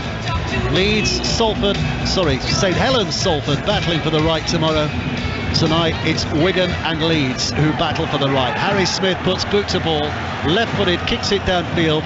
Wigan 4, Leeds 2, as we start this defining second half. It has to be sorted in the next 40 minutes. If it's not, we go to golden point extra time. There has to be a winner, there has to be a loser here tonight. Leeds back in familiar territory, having, well, second half just underway here. Wigan 4, Leeds 2, that grand final at stake next week, of course. St Helens and Salford will do battle tomorrow. You can hear that one, the other semi-final, here on 5 Live.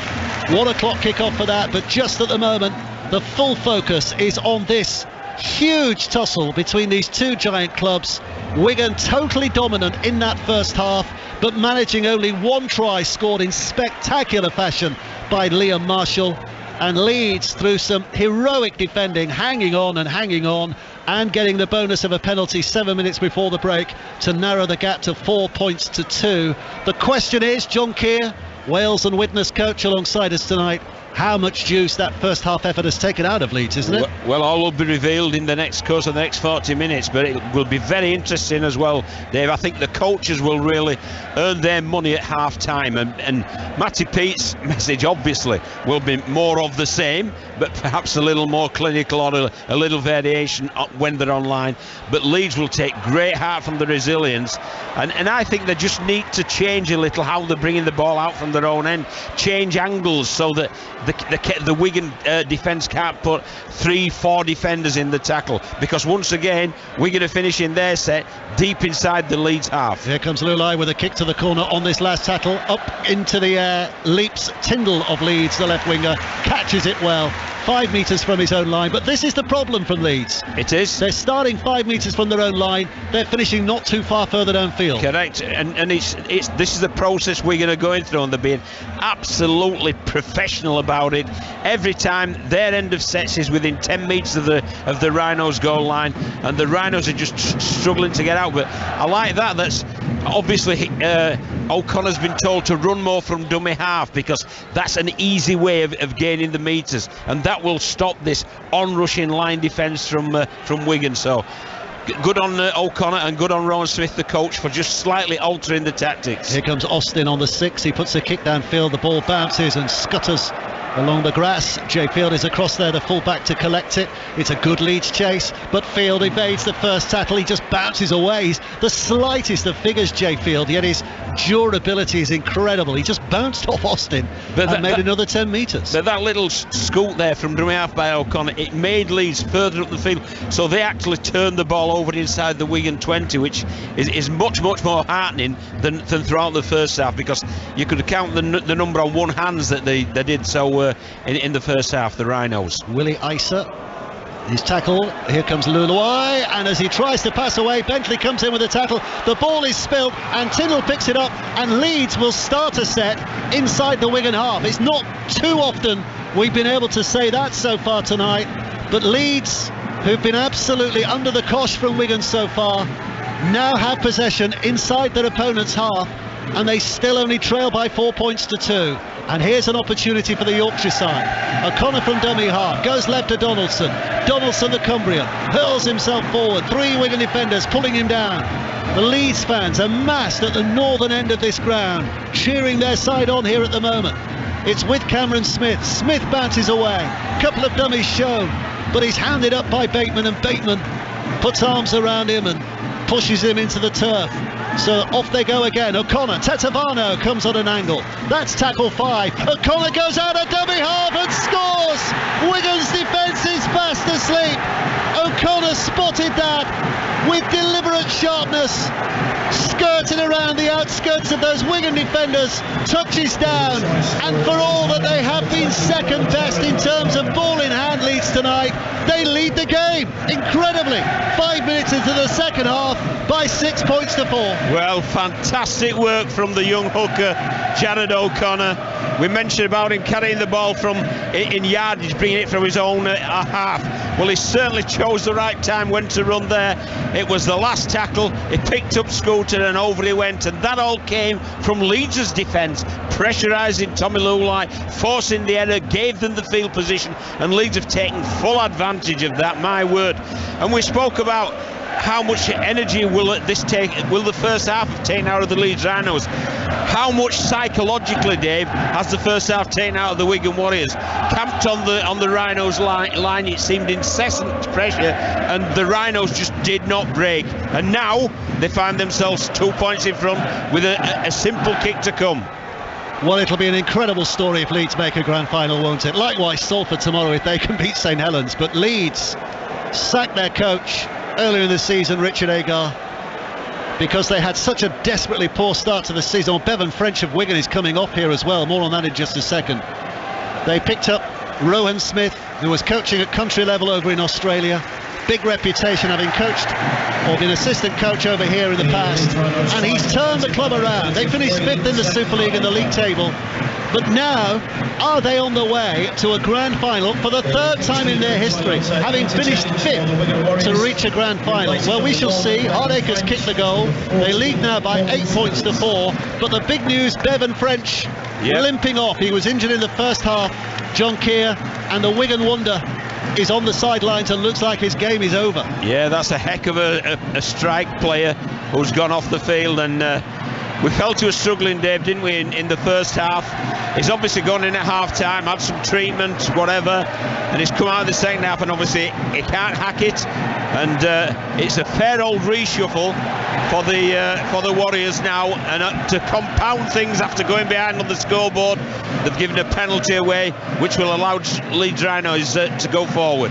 He's got to catch up on the football. There's been a goal at Forest against Fulham. Chris Coles. Fulham have equalised. 1-1. Forest 1, Fulham 1. Forest goal came from a corner. Fulham's equaliser from a corner. Tosin Adarabio heading in. Game on. 55 minutes played. Forest 1, Fulham 1. Keeping in touch with all the football tonight. Villa Southampton, the WSL, the opening game of the WSL season. Arsenal, Brighton, and of course the tennis as well. Should there be anything significant, we'll be right across, but the focus at the moment is on this Rugby League Super League semi-final. Wigan against Leeds. Wigan 4, Leeds 8, with 7 minutes of the second half played. You can see, Dave, as well, it's like they've had a confidence pill, haven't they, the Rhinos? There's just an air of confidence that's coming through them. Thompson with a wonderful offload, taken by Cameron Smith of Leeds, and Smith is going to be tackled on the 20-metre mark inside the Wigan half. So Leeds again, they didn't have this much territory in the whole of the first half that they've had in the opening 7 minutes of the second half. Thompson now just diving to the ground as he gets up from the tackle. O'Connor now goes to that right-hand side. Here's Caesar, threads all ball through, and it's slid in. It's a second. It's Bentley. Leeds have a second try. Well, not quite. The referee's putting the square in the air, asking the question. It's going to go to the video referee. He thinks try on the field, but if this is a second, this is an unravelling of Wigan. An absolute unravelling of Wigan. Well, it's been unbelievable, hasn't it? After what we witnessed in the first 40 minutes, and Leeds have come out. We said how important it was what the coach had said at half-time. My word, Rowan Smith's earned his money in bucket loads, and I can't see anything wrong. They're certainly onside when the kick's put through, so it will all come down to the grounding, and obviously the on-field decision is try. So really, it's got to be conclusive. He's got the ball in the hand. For me, he's grounded it. There's no doubt that's a try, Dave. No doubt.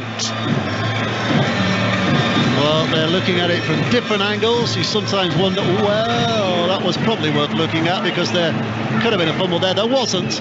There wasn't. No. And it is grounded, as John says, grounded. Absolutely spot on. And this is going to be a second Leeds try.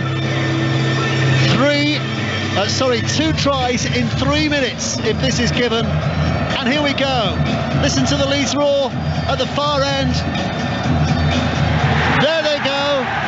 The northern end of this ground full of Leeds supporters on a big night, and they reach for the air.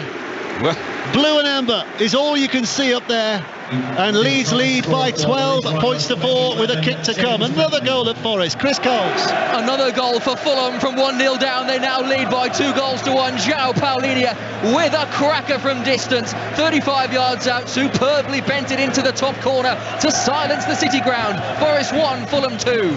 And while we wait for the conversion, let's hear a goal in the WSL. Arsenal, Brighton, Paul Scott. 5 minutes to go. Arsenal 4, Brighton 0. Arsenal enjoying themselves. Beth Mead just cannot stop scoring. The golden boot in the summer. She's got her second here with a composed finish. 5 minutes to play. Arsenal 4, Brighton 0. Meanwhile, Zach Hardacre readies himself for a conversion here for Leeds. Leeds leading by 12 points to 4. Wigan 4, Leeds 12. And suddenly, Leeds are utterly dominant. Hardacre with a kick. The conversion. Once he kicked in cherry and white, now he's kicking in blue and amber for Leeds. Former Wigan player puts it over. 3 out of 3 for him tonight. And it's Wigan 4, Leeds 14. And Leeds are creeping towards a grand final. Having said that, there's still 31 minutes to play. You would not credit this. That's why we love sport, isn't it? Because this is a total reversal of the first half. The dominance of the Wigan side has been flipped on its back. It's the dominance of the Leeds side, but the difference is, Dave, Leeds have been clinical and Leeds have posted the points. So within 10 minutes, you've seen the swingometer's gone right the way from one side to the other. Wigan have not lost a single game at home all season. League and Cup. Is tonight the night, their very last home game of the season, when that record slips? Or do they have a response here? I mean, there's got to be a regathering of spirit amongst those Wigan players somehow now, isn't there? They've been hit by a whirlwind from Leeds. They certainly have, but again, Dave, I posed the question about the psychological impact where you've so dominated the game and you just 4-2 up. Well, there's plenty of goals going in the Premier League, especially at the City ground. Forest against Fulham, Chris Coles. Another goal for Fulham. This is absolutely extraordinary. Forest 1, Fulham 3. Harrison Reed has his first Fulham goal on his 82nd appearance, volleying in at the back post. And Forest, who capitulated against Bournemouth 2 weeks ago, are capitulating against Fulham this evening. Forest 1, Fulham 3. Lots of goals there. We've got a big incident here because Blake Austin, Aidan Caesar, having kicked downfield, was caught very late by John Bateman. Has stayed on the ground, is clearly hurt. Bateman's in big trouble here. Caesar's in big trouble because of the injury, although his legs are moving, his arms are moving, the medical staff are out there. But John Bateman's in big trouble here because this could be a yellow card at the very least here, John. It was late, Dave, it was late, no doubt about that. And, when you kick a ball and then the kicker is late tackled, fouled, the penalty is where the ball lands. So it will be deep inside the Wigan half. It'll be interesting to see whether Leeds opt for 2 points to attempt to make it 16 points to 4.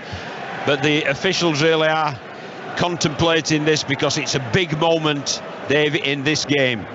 Because I'm with you, it's a pretty serious one for John Bateman. And at the least, I think he's going to have 10 minutes sat with us here in the stand. Well, if he's sitting with us, John, he's in trouble. He might have a seat further down there. Well, he can have one nearer to the front, yes. But tell you what, if he does sit with us, he'll realise how chilly it is. But here we go. The referee, Liam Moore, is calling John Bateman out. There's a card. What colour? It's a red card. It's straight red. John Bateman is off. And credit to him, he is actually going over to Aidan Caesar just to make sure he's shaken Caesar's hand, and Caesar's held up his hand to shake his hand. But it was foul play, clear foul play. Bateman disappears up the tunnel. That could be his season over, because even if Wigan win here tonight, he'll get a ban and he won't play in a grand final. Well, you look at that again. It had to go. It doesn't get any prettier when you watch the replay.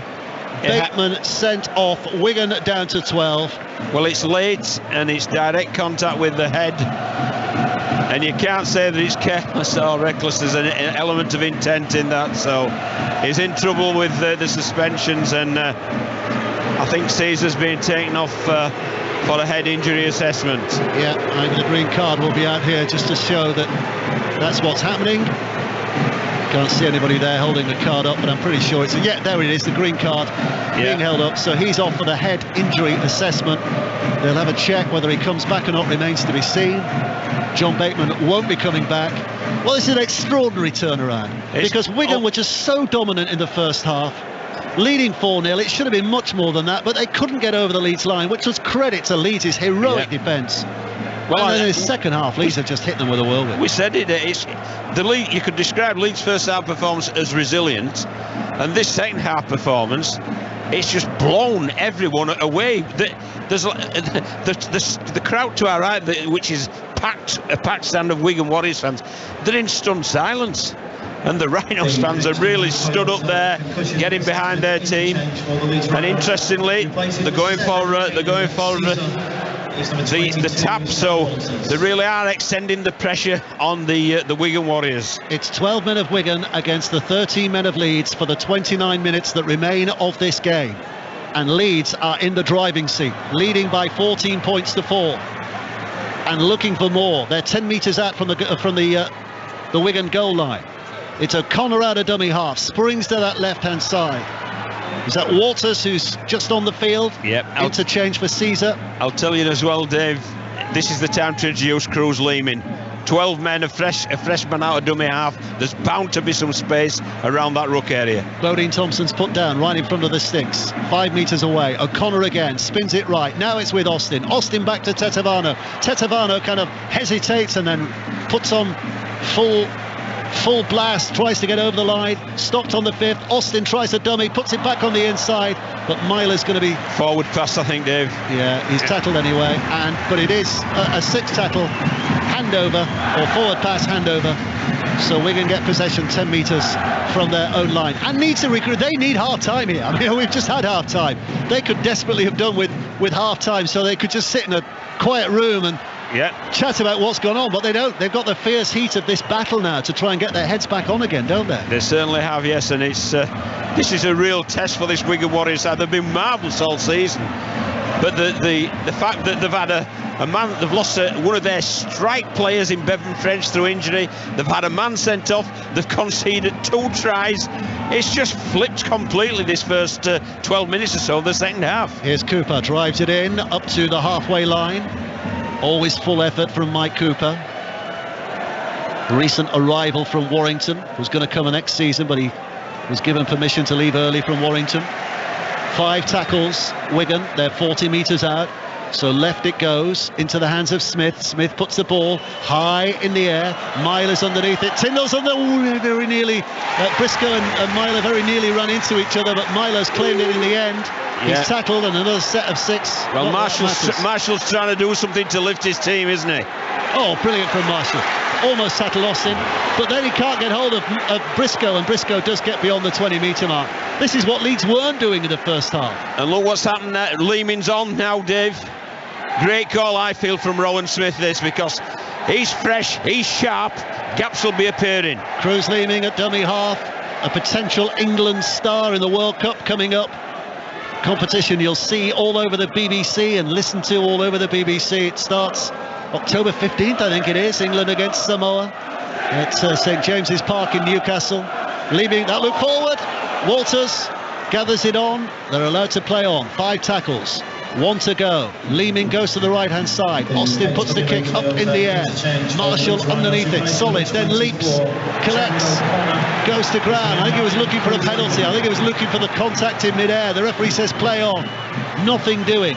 So Isa now runs it back towards the 20-metre mark, where he's going to be tackled. 26 minutes to play. Wigan 4, Leeds 14. And that was great discipline, wasn't it, from the Rhinos, because they allowed him to catch it without contesting. As soon as his feet hit the floor, that's when they challenged him, tackled him. Bibby driving it in is going to be tackled. We're off to the WSL in just a second. Wigan trying to wind things up here from inside their own half. Powell's got his arms flapping, looks to that left-hand side, flicks it away to Smith. Smith with a little run and then gets the pass away to Field, but Field's dealt with immediately. So they're on the 6th tackle here, Wigan, inside their own half. Now it comes back. Harry Smith will dodge away from Hardacre, kicks the ball downfield, flies high in the air. Where's this coming down? Briscoe underneath it, Myler's underneath it, juggles, catches, and it comes down and it's safely tackled. Tyndall takes it on and he's tackled inside his 20. So WSL full time, Arsenal-Brighton, Paul Scott. It's finished Arsenal 4, Brighton 0. Brighton down to 10 as early as the 6th minute. That set the tone. Kim Little's opener separated the teams at the break. Stina Blackstenius doubled the advantage before a brace from Beth Mead. Arsenal, last year's runners-up, up and running. They've beaten Brighton by 4 goals to 0. And you'll hear lots of the WSL as well on Sports Extra throughout the season, and 5 Live as well. Yep. 25 minutes to go. Wigan 4, Leeds 14, and Cameron Smith has given away a stupid penalty. That's absolutely ridiculous. They're in possession of the ball. They're 10 points up, they're 20 metres from their own line, and he's dummying to play the ball, which ultimately has resulted in a penalty against him. And now this has given heart to the Warriors. We're going to lift it. They're attacking that Leeds line. Here comes Cooper driving in. 4 men needed to drag him down and put him down. Legs kicking. He wants to get up and play the ball. This is Powell. Powell shifts it left. Smith brings it back towards the middle, into the hands of Field, who was on the ground. He'd slipped over, but he caught it. Now it's with Luluai. Luluai threads a kick towards the corner. The ball bounces all over the place. Oh! It's just Bentley of Leeds who gets there first and touches it away safely behind the dead ball line. A drop out underneath the sticks, but we're going to whisker away again. Well, that, Dave, was unnecessary pressure, wasn't it? You brought that on yourselves there, Cameron Smith. He really owes his teammates one with that, because that was ridiculous, giving a penalty away whilst in possession. But once again, that was good attack from Wigan, but Leeds once again managed to keep them out with that magnificent online defence. Blake Austin with a kick downfield. A little bit of awkwardness for Luluai. He puts his foot out. He's not going to be a soccer player, Tommy Luluai, the way he tried to control that ball, although the ball is a funny shape, to be fair to him. But he has got it safely for Wigan again. Havard picks up 40 metres out from where he was tackled, and Wigan go again, try to push at this Leeds line. 30 metres out now. Powell at dummy half, spins it to that left-hand side. Smith puts it back for Smithies. Morgan Smithies trying to pull himself between a couple of Leeds defenders who've got hold of his shoulders. And if ball has gone to ground, Leeds have it. Penalty for Wigan. Referee's given a ball steal. It's another one of those decisions which could have gone either way, that. And the referee's given a penalty for Wigan. But again, 20 metres from the Leeds line. Dave, it's self-inflicted pressure, isn't it? You know, they've given another set of 6 now for the Wigan. They're actually inviting Wigan back into the game. Wigan are 5 metres away from that initial drive.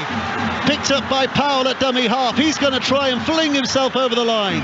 Leeds defenders too smart for that. But how much energy have they used up in that first half, Leeds? Is this now where it begins to tell? As Havard goes in, Leeds defenders sucked in from all sides. 5 of them got there. Richie Myler's beckoning players into position because he knows there must be gaps somewhere. The ball's moved to that left-hand side. Smith fires it out. Field back to Isa. Isa now in the centres, comes hurtling back towards the middle of the field. Tackled 5 metres from that Leeds line. Gets up and plays it. This is Powell. Powell to Smith. Smith hurls it out to Field. Jay Field on the right-hand side. Field with a pass to Marshall. Marshall steps inside a couple of defenders, but more arrive. It's Bibby, in fact. There's more arriving. He can't get away through. Last tackle again. Powell spins it to Luluai. Luluai across the line. Now it's Harry Smith. Smith kicks over the top. Marshall's chasing this. Oh, he's dived in and touched it down. But did he get it down before he went out of play? That's the question for the video ref. The referee on the field is putting the square in the air again, painting that picture. He says no try. He says he doesn't think he got it down before he went out of play. I have to say, Liam Marshall's celebration didn't look massively confident. No. I think this is going to be a no-try decision, but let's have a look at the replay first. Well, that might be the only way to open up this Leeds Rhinos defence, because their online defence is fantastic. Their edge defence has been fantastic because they've closed field down repeatedly. and it was Harry Smith who put boot to ball, so they went the kick route, just having it over the top. We're now watching the big screen. Did he ground the ball before? Oh! Well, he's certainly not out of play. The question is, did he bounce it? Did he ground it or bounce it? They're looking for separation, Dave. The video referee will be looking for separation between hand and ball before the ball, and I think there is no separation. Oh, I thought you were going to say there is separation. I thought there was at first, but it's one of those videos where Wigan fans and Leeds fans both cheered when they saw it. Yeah. Because they both saw evidence in their side's favour. Well. The fact that the referee said no try could be massive here. It could, because you need conclusive evidence to go against the referee's decision. But he might have that, because it looks as if he's got contact with the ball all the way down to terra firma. And if that's the case, they can turn the referee's decision over and award a try. Here we go. Nervousness all round. Which way is it going? No try. Oh. No try. So it'll be a tap back on the 20 for Leeds. Their 14 points to 4 lead remains intact. Well, and with 21 minutes to play. Yeah, well, I think if the referee would have awarded a try on the field of play, Dave, I think that would have been given a try.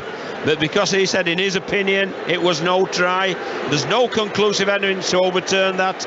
The score line remains 14 points to the Rhinos, 4 to the Warriors, so it remains the same. And they just get up and they just get on with it. So Leeds back in possession, looking to take it downfield if they can. Let's get an update from Aston Villa against Southampton. Kelly Summers. 73rd minute here, Aston Villa 1, Southampton 0. Villa on top after Jacob Ramsey's first half goal. Not too many chances in this second half. We have also had the minute's applause on 70 minutes to mark Queen Elizabeth II's 70 years of service. And then there was a really nice moment after as the whole crowd burst into a rendition of the national anthem. Aston Villa 1, Southampton 0. There've been some superb moments, haven't there, over the last week or so of the public reaction to the sad news, the passing of Queen Elizabeth II. You've seen the respect at all the grounds. Here in this semi-final, Super League, Rugby League semi-final, 20 minutes left to play. Wigan 4, Leeds 14. And it's Leeds on the attack at the moment. Leeming tries to throw a dummy. That was a 6th tackle. He goes down with ball in hand, and Wigan get it back, but only 5 yards from their own line. And Leeds will be happy with that. When you're 14 points to 4 ahead with just a quarter of the game left, you're happy to just turn the ball over near the opposition line and challenge the opposition. You've got to come 100 metres if you're going to score. Wigan in possession, driven forward by Liam Byrne, who's on the field again, having started the match and has now replaced Ethan Havard. It's dropped down to the bench. Willie Isa for Wigan. To remind you, if you're just switching off, if you were listening to us in the first half over on 5 Live Sports Extra and you heard how dominant Wigan were, you probably can't believe this scoreline. Wigan 4, Leeds 14. But added to that, John Bateman sent off, so Wigan down to 12 men. Bevan French limping off. So it's almost like they've lost a get out of jail card, because Bevan French is capable of so much. Here's Jay Field now, another of their superstars, into the hands of Kai Pearce-Paul. Magnificent. Just running towards the touchline, and Leeds helped him there with their defence. So Leeds get it back again 15 metres from their own line. I'll tell you what, minutes to play. Dave, Rowan Smith deserves a pat on the back, not only for inspiring his players to defenders they have online, but their edge defence against the threat of field has been superb. I haven't seen Jai Field policed as well as this all season. They really have looked after him. It hasn't looked that dangerous, and that's a massive strike gone. And when you put Bevan French's out there, you're down to Liam Marshall, who's attempted to do it all on his own. 18 minutes and counting. Wigan 4, Leeds 14. They used to say that winning a grand final was impossible unless you finished in the top 3, and Leeds disproved that twice when they finished 5th, went to a grand final and won it. And this season they finished 5th, and at the moment they're going to a grand final. That might change. And in order to win a major final, Dave, your team's got to be able to defend, and this Leeds team can defend. Leeds in possession. Off to Forest in just a second, but Leeds are going to try and pummel this Wigan line as Alechki drives it in, held up 30 metres away. Leeming at dummy half, just looking, seeing what's ahead of him. Is it time to run? No, it's not. It's time to pass, and O'Connor tries to nip through, but he's just pulled down. Leeming stands and waits again. He goes to that right-hand side, and here comes Austin at full pelt. Austin running hard into the shoulder of Powell. Down he goes, but one play to go. 6 tackle. Leeming throws it left. It's going to be with Cameron Smith. What's he doing? I don't think he knows at the moment. He's running towards that left-hand side, and he's tackled very easily, and so Wigan get possession back again. So I think we've got another goal at Forest. Chris Coles. We have. We're going to get close to your scoreline, Dave, if this carries on. Hope for Forest. 2-3 now. Lewis O'Brien, second half sub, bending in from just inside the penalty area. His first for Forest, who have 13 minutes to try and find another. Nottingham Forest 2, Fulham 3. Wigan in possession deep inside their own 20. 16 and a half minutes to play. Wigan 4, Leeds 14. I tell you what, we've not heard about the tennis for a while, have we? Russell Fuller, what's happening in the Davis Cup? Dave, Great Britain are still in the Davis Cup, but only just. They have to win this doubles to beat the Netherlands to keep alive their Davis Cup hopes, and they've saved a match point, Andy Murray and Joe Salisbury, and come back to level the match at 1-all by taking the second set on a tie break. A lucky break. Andy Murray's return hit the net, danced over, and the Dutch were not able to make the volley return. Oh, here's Wigan attacking here as Sheffield has picked up the ball, throws it back inside, can't connect with Marshall, ball's going to ground.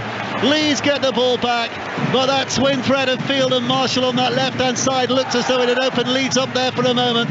Leeds somehow clung on, and here they come back again. They're looking to course and attack themselves. Briscoe gets the pass away, Sutcliffe dragged down 40 metres away from his own line. Still Wigan 4, Leeds 14. I'll tell you what, the big one there, what a tackle from Richie Myler there on Field. It was absolutely fantastic, and that diffused the danger, and Leeds straight away, the transition from defence to attack was fantastic, and they're now up to the halfway line against the Warriors. What a game this is. Well, it's a bit of a sporting cliche, isn't it? Next score's so important, but I tell you tonight, next score is vital, isn't it? Leeds score next, you'd say game over. I'll tell you, that young man, Jared O'Connor's had a fantastic game, hasn't he? First of all at dummy half, and now he's playing in the middle unit, and Leeming's causing havoc. Sutcliffe. Well, Jared O'Connor's got an extra reason to make the grand final, because his dad, Terry, is actually bringing the trophy out onto the pitch in the ceremony before the game. Leeming with a pass. Oh, hits the Wigan player. Played out. Will he's getting another set of six? Here's Bentley. Bentley to surely win the game. Over he goes. It was Bentley's try in the 48th minute that gave Leeds a real solid lead. But now he's scored a try that might just win the match. Wigan at 6s and 7s in this second half have fallen apart, and Leeds have raised their game unbelievably, and now they lead by 18 points to 4 with a kick to come. Wow. What else can you say? I mean, we used the boxing analogy in the first half, Dave, where it was rope-a-dope. They're on the ropes, Leeds, who are being pummeled, and they've come off the ropes swinging, and they've caught Wigan with some knockout punches. But this tackle from Miley, that was a 4-point tackle. It was a try saver, and from that the transition was fantastic, and come the end of the set they end up with a half a chance, and the gaps are opening up around the Wigan middle. People think when you're a man down the gaps are on the edge. They aren't, because the play is spread out a little, so you have to play through. That's what Leeds did there, and Bentley, there's a yawning gap there 10 metres from the Wigan line, and over he went, slid over by the posts.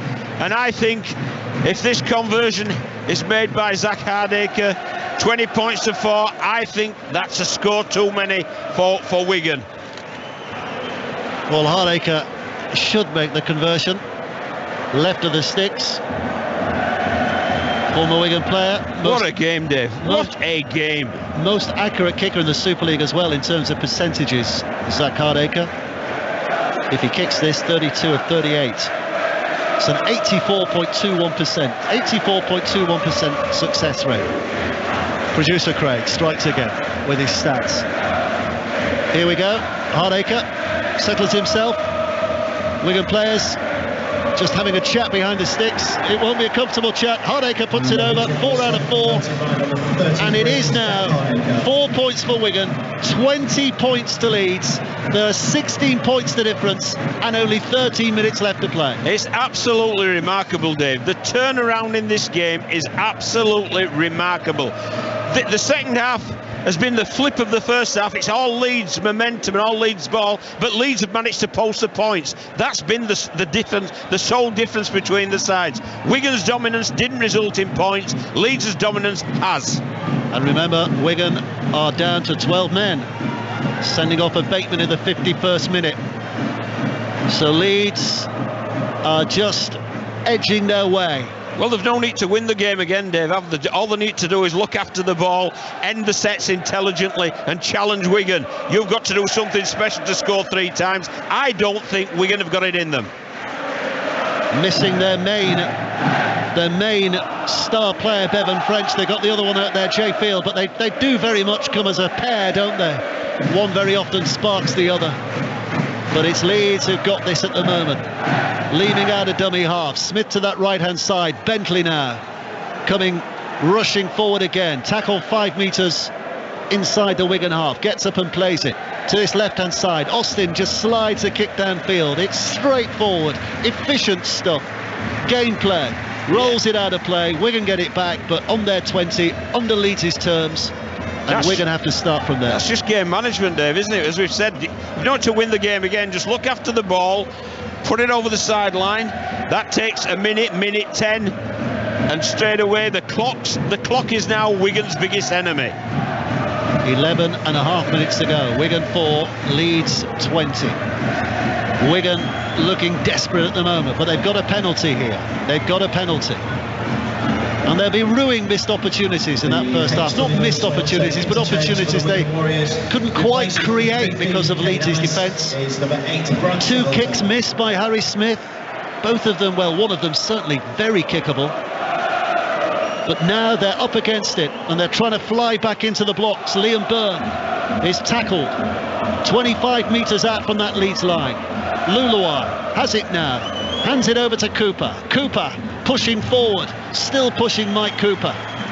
Thought this year it might be a year of grand final silverware, he was hoping, having moved from Warrington. Now it's Luluai. Luluai goes left. Smith with a dummy. Field gets it on again. Isa pinned down by Leeds defenders who got over there in numbers. Edge defence once again, Dave. Marshall superb. Throws it back to the middle again. Morgan Smithies. Now it's with Liam Byrne with his wild hair running in, but easily tackled by that Leeds defence. Still 10 metres away. Now it's Smith. Smith with a left foot step and another left foot step. Gets it onto Powell. Powell kicks towards the corner. Desperate act, and it's flicked out of play, I think, by Tyndall. Yeah, that's smart play by Tyndall. And Wigan will get it back 10 metres away from the Leeds line. I'm pretty sure that's the decision. The referee's marching towards the middle. He's talking to Wigan players, asking them where do they want to play the ball. 10 metres in from the touchline or right in the middle, and they picked right in the middle. Well, Tyndall was really clever there, wasn't he? I mean, rather than attempt to catch the ball and possibly spill it under pressure, he just palmed it over the sideline and said, we'll waste a few more seconds, but we trust our online defence, and there's no wonder they trust their online defence. It's been brilliant. Singleton drives it in. 9.5 minutes to go. Powell spins it out to that left-hand side. Smith fires it further left, but there's a little bit of hesitation there as it hits Field's chest. He has to try and pick a path in the middle. Offside against the Leeds defence. So a penalty, but they won't mind that, Leeds. They'll just soak up the pressure. Wigan are not going to kick for goal. No, and the clock's still ticking down. Powell with a tap. Eventually, it's taken a while. Now it comes back. Byrne throws himself at that Leeds line. The place has gone a lot quieter because the majority are Wigan fans, and they can't believe what they're watching here at the moment. But listen to the noise lift if Wigan should score here. That's a great offload by Singleton. Now it's with Luluai. Luluai with a little step and the kick. Onto Field again. Field's running back. Completely frustrated. Austin's there. Sandwiches him in defence. Makes that tackle. Picked up now. Driven in by Cooper. Cooper trying to get over the line. Leeds defenders working overtime. unbelievable how much effort they put in. Powell from dummy half tries to get over, but he's held up. Referee says he's not got that ball down. Go back 10 metres and try again will be the order. Yeah, and Wigan are still thwarted. Again, it's great defence. I can't quite see who it was, Dave. It's Myler, isn't it? And what he did, he didn't bother tackling the player, he tackled the ball. So although he took him over the line, he could not ground it because Myler limpet like was wrapped around the ball. Here's Singleton, drives it in, held up 5 metres out. Last play here in the set. Last play, Singleton plays it, Powell spins it wide, and a little step by Field, and Field again, and Field again, and another step, then Field up to the line. Is he over? No, he's not. Almost a moment of mercurial brilliance by Jay Field. And look at the celebration. Leeds again survive, and they will get possession back on their own line. Yeah, he forced the header, didn't they, Dave? Time ticks by again. He lost the ball there as he was trying to reach out over the line. And it's fantastic Leeds defence again, and they celebrated that forced header once again. Let's get an update. Forest Fulham, Chris Coles. Forest 2, Fulham 3. This remarkable game continues. Does it have one final twist? Forest have 2.5 minutes to find an equaliser. They're giving it a go, but Fulham holding firm. I think we'll have a fair amount of stoppage time as well. Forest 2, Fulham 3. Leeds trying to bring it out here. They're just beyond their 20-metre mark, and they've lost the ball. Wigan will get it back while we wait for them to reset here. We'll get an update from Villa Southampton. Kelly Summers. Still Villa 1, Southampton 0. 4 minutes of normal time remaining. Jacob Ramsey's first half goal still the difference. Ashley Young has just fired wide. Not many chances in this one. It's not a classic, but Villa heading for only their second win in 11 league matches. Aston Villa 1, Southampton 0. That will be huge for them. We've got 6.5 minutes to go here. It's getting to the point of being physically impossible for Wigan to score enough points to get back in because the time's against them. They have a penalty here from the offside. No, it's breaking out from the scrum, so it's a full penalty again. So a full penalty for Wigan, 20 metres out, 6 minutes to play. If they don't score in this set of 6, John, it's Leeds in a grand final. I think it's Leeds in a grand final anyway, Dave. I don't think Wigan, not with how Leeds are defending, I don't think they're capable of scoring 3 tries. Austin comes out of the line to try to rush them. Field now plays it to that left-hand side. Willie Isa tries to thread himself through those oncoming Leeds defenders, but he's put down inside 10 metres away from that Leeds line. Back towards the middle. Smith now with a pass away. Cooper again, who's only knows one way. Forward with great enthusiasm, but Leeds defenders are matching that. Little flick back for Singleton. Singleton now tries to barge his way over, but Leeds defenders again there. It's unbelievable. Highlights of this game, you just watch Leeds defending their own line. That's all you need to know. Here comes Cooper. Cooper bops it out, offloads. Luluai spins it away. Field with a little dummy. Short pass to Pierce Paul, but look at the Leeds players. There's 5 of them there. Fantastic. 5 of them have got to the corner to make sure that Pierce Paul's going nowhere. Last play. Now the Leeds defenders sprint towards the other end of the field as the ball is kicked up downfield, up to the in-goal area, and Austin just pats it out of play.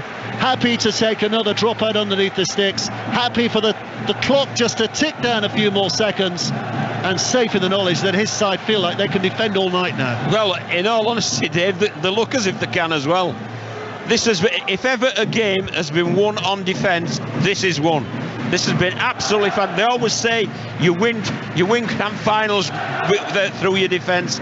Well, my word, Leeds have earned the right to be in a grand final through the defence. It's been absolutely fantastic. Any coaches or anybody watching, if you want an online defence masterclass, watch this game. Singleton tackle, 4.5 minutes to go. Wigan still keep coming, still keep trying. But it is trying for their supporters because they just cannot pierce the armour of this Leeds defence. Mago now, taking it in with all that effort and energy. 12 metres away when he stopped. It's with Smith, it's back to Byrne. But Leeds defenders just keep coming and coming, appearing from all over the place to get those tackles in. Now Singleton finds 3-4 Leeds defenders hauling his big frame back from over the line, back into the field of play. A yard away when he gets up and plays the ball. Powell will go from dummy half. He has scored. Sam Powell is over. Yep, referee's given it. Wigan hurry back to their own half, wondering if there is a miracle to be had here tonight. It's unlikely. They still have to score 2 more tries in just under 4 minutes. Yep.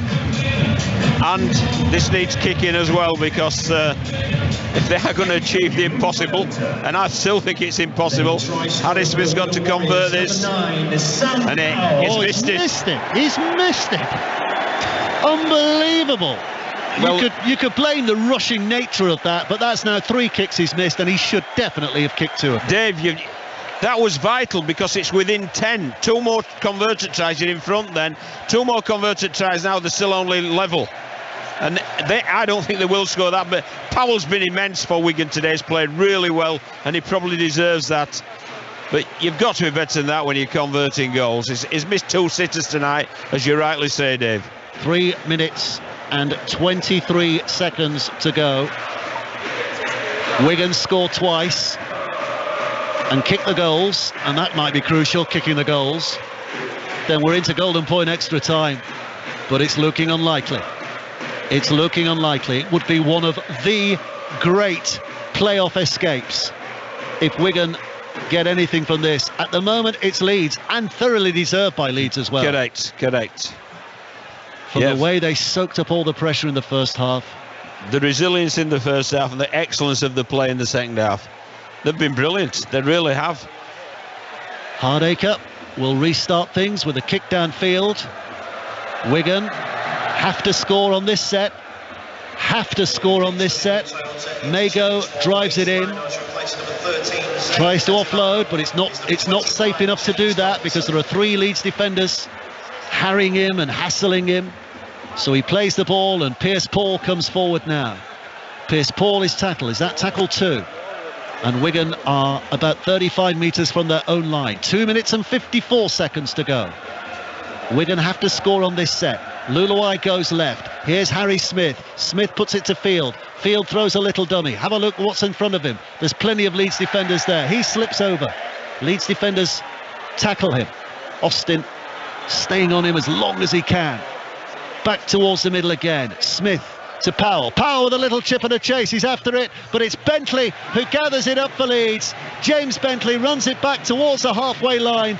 Wigan defenders all around him, and in their frustration they hit him high, and it'll be a Leeds penalty, and it'll be Leeds in the grand final for absolute certain now. Yeah, and they've deserved it, Dave. Absolutely. We've seen 2 sides of Leeds today. The first half, you wouldn't believe that there were still only 2 points behind, but the resilience and their online defence and their edge defence against the Wigan threats was excellent, and that perseverance allowed them to win at half-time. And when they came out, that first 10 minutes after half-time, that was the pivotal time. French injured, Bateman sent off, Leeds 2 converted tries, and the game was flipped. Well, there's the kick out of play by Blake Austin, and it'll be a tap restart, and it'll be going through the motions in the 94 seconds that remain of this game now. Bodine Thompson takes it in. It has been an incredible story for Leeds Rhinos. When Rohan Smith took over as coach earlier this season, midway point through the season, they were going nowhere, drifting in the league. They looked poor. They only made absolutely sure of their playoff place in the last regular season game with a late victory against Castleford. They were losing in that game and scored 2 late tries to claim their place as a 5th place finisher. But they had got some decent form on the board before that, and now a victory over Catalan Dragons last week in Perpignan, followed by a victory here against Wigan at the DW Stadium, and they're sweeping into the grand final. Thompson now runs it in, held up 5 metres away from the line, into the last 30 seconds. Everybody now knows the game is up. Austin with a dummy tries to track back on the inside, has to take the tackle. That was the 6th. He doesn't mind. Wigan will get the ball back, but they've got 95 yards to cover, and in the 21 seconds that remain they have to score twice, and it ain't going to happen. No. It ain't going to happen. So, they've dropped the ball of Wigan. Hardacre picks it up, and Leeds are going to finish with a try. Briscoe Tom Briscoe. No, it's not a try. It's no try, Dave. No, referee's not giving it. No. It would have been his 150th Super League try. Yeah. But he's not got it. There goes the hooter. The hooter sounds. It is Leeds fans to our left-hand side who reach for the sky in celebration. Fantastic stuff from Leeds. Under the pump. Leeds trailing 4-2 at half-time. Look distinctly second best to a Wigan side that was utterly dominant, but in the second half it's been all Leeds, and they're in the grand final, John King. And they're deservedly in the grand final, Dave. This has been built on rock solid defence, online defence, edge defence, superb. And then when they've got the opportunity, and that 10-minute period after half time, they were absolutely clinical. What a great victory for the Leeds Rhinos. Full time here. Leeds are in the grand final. Tomorrow Saints and Salford will do out battle live on 5 Live to find out who joins them. But Leeds have beaten Wigan by 20 points to 8. It's been quite a story, Steve.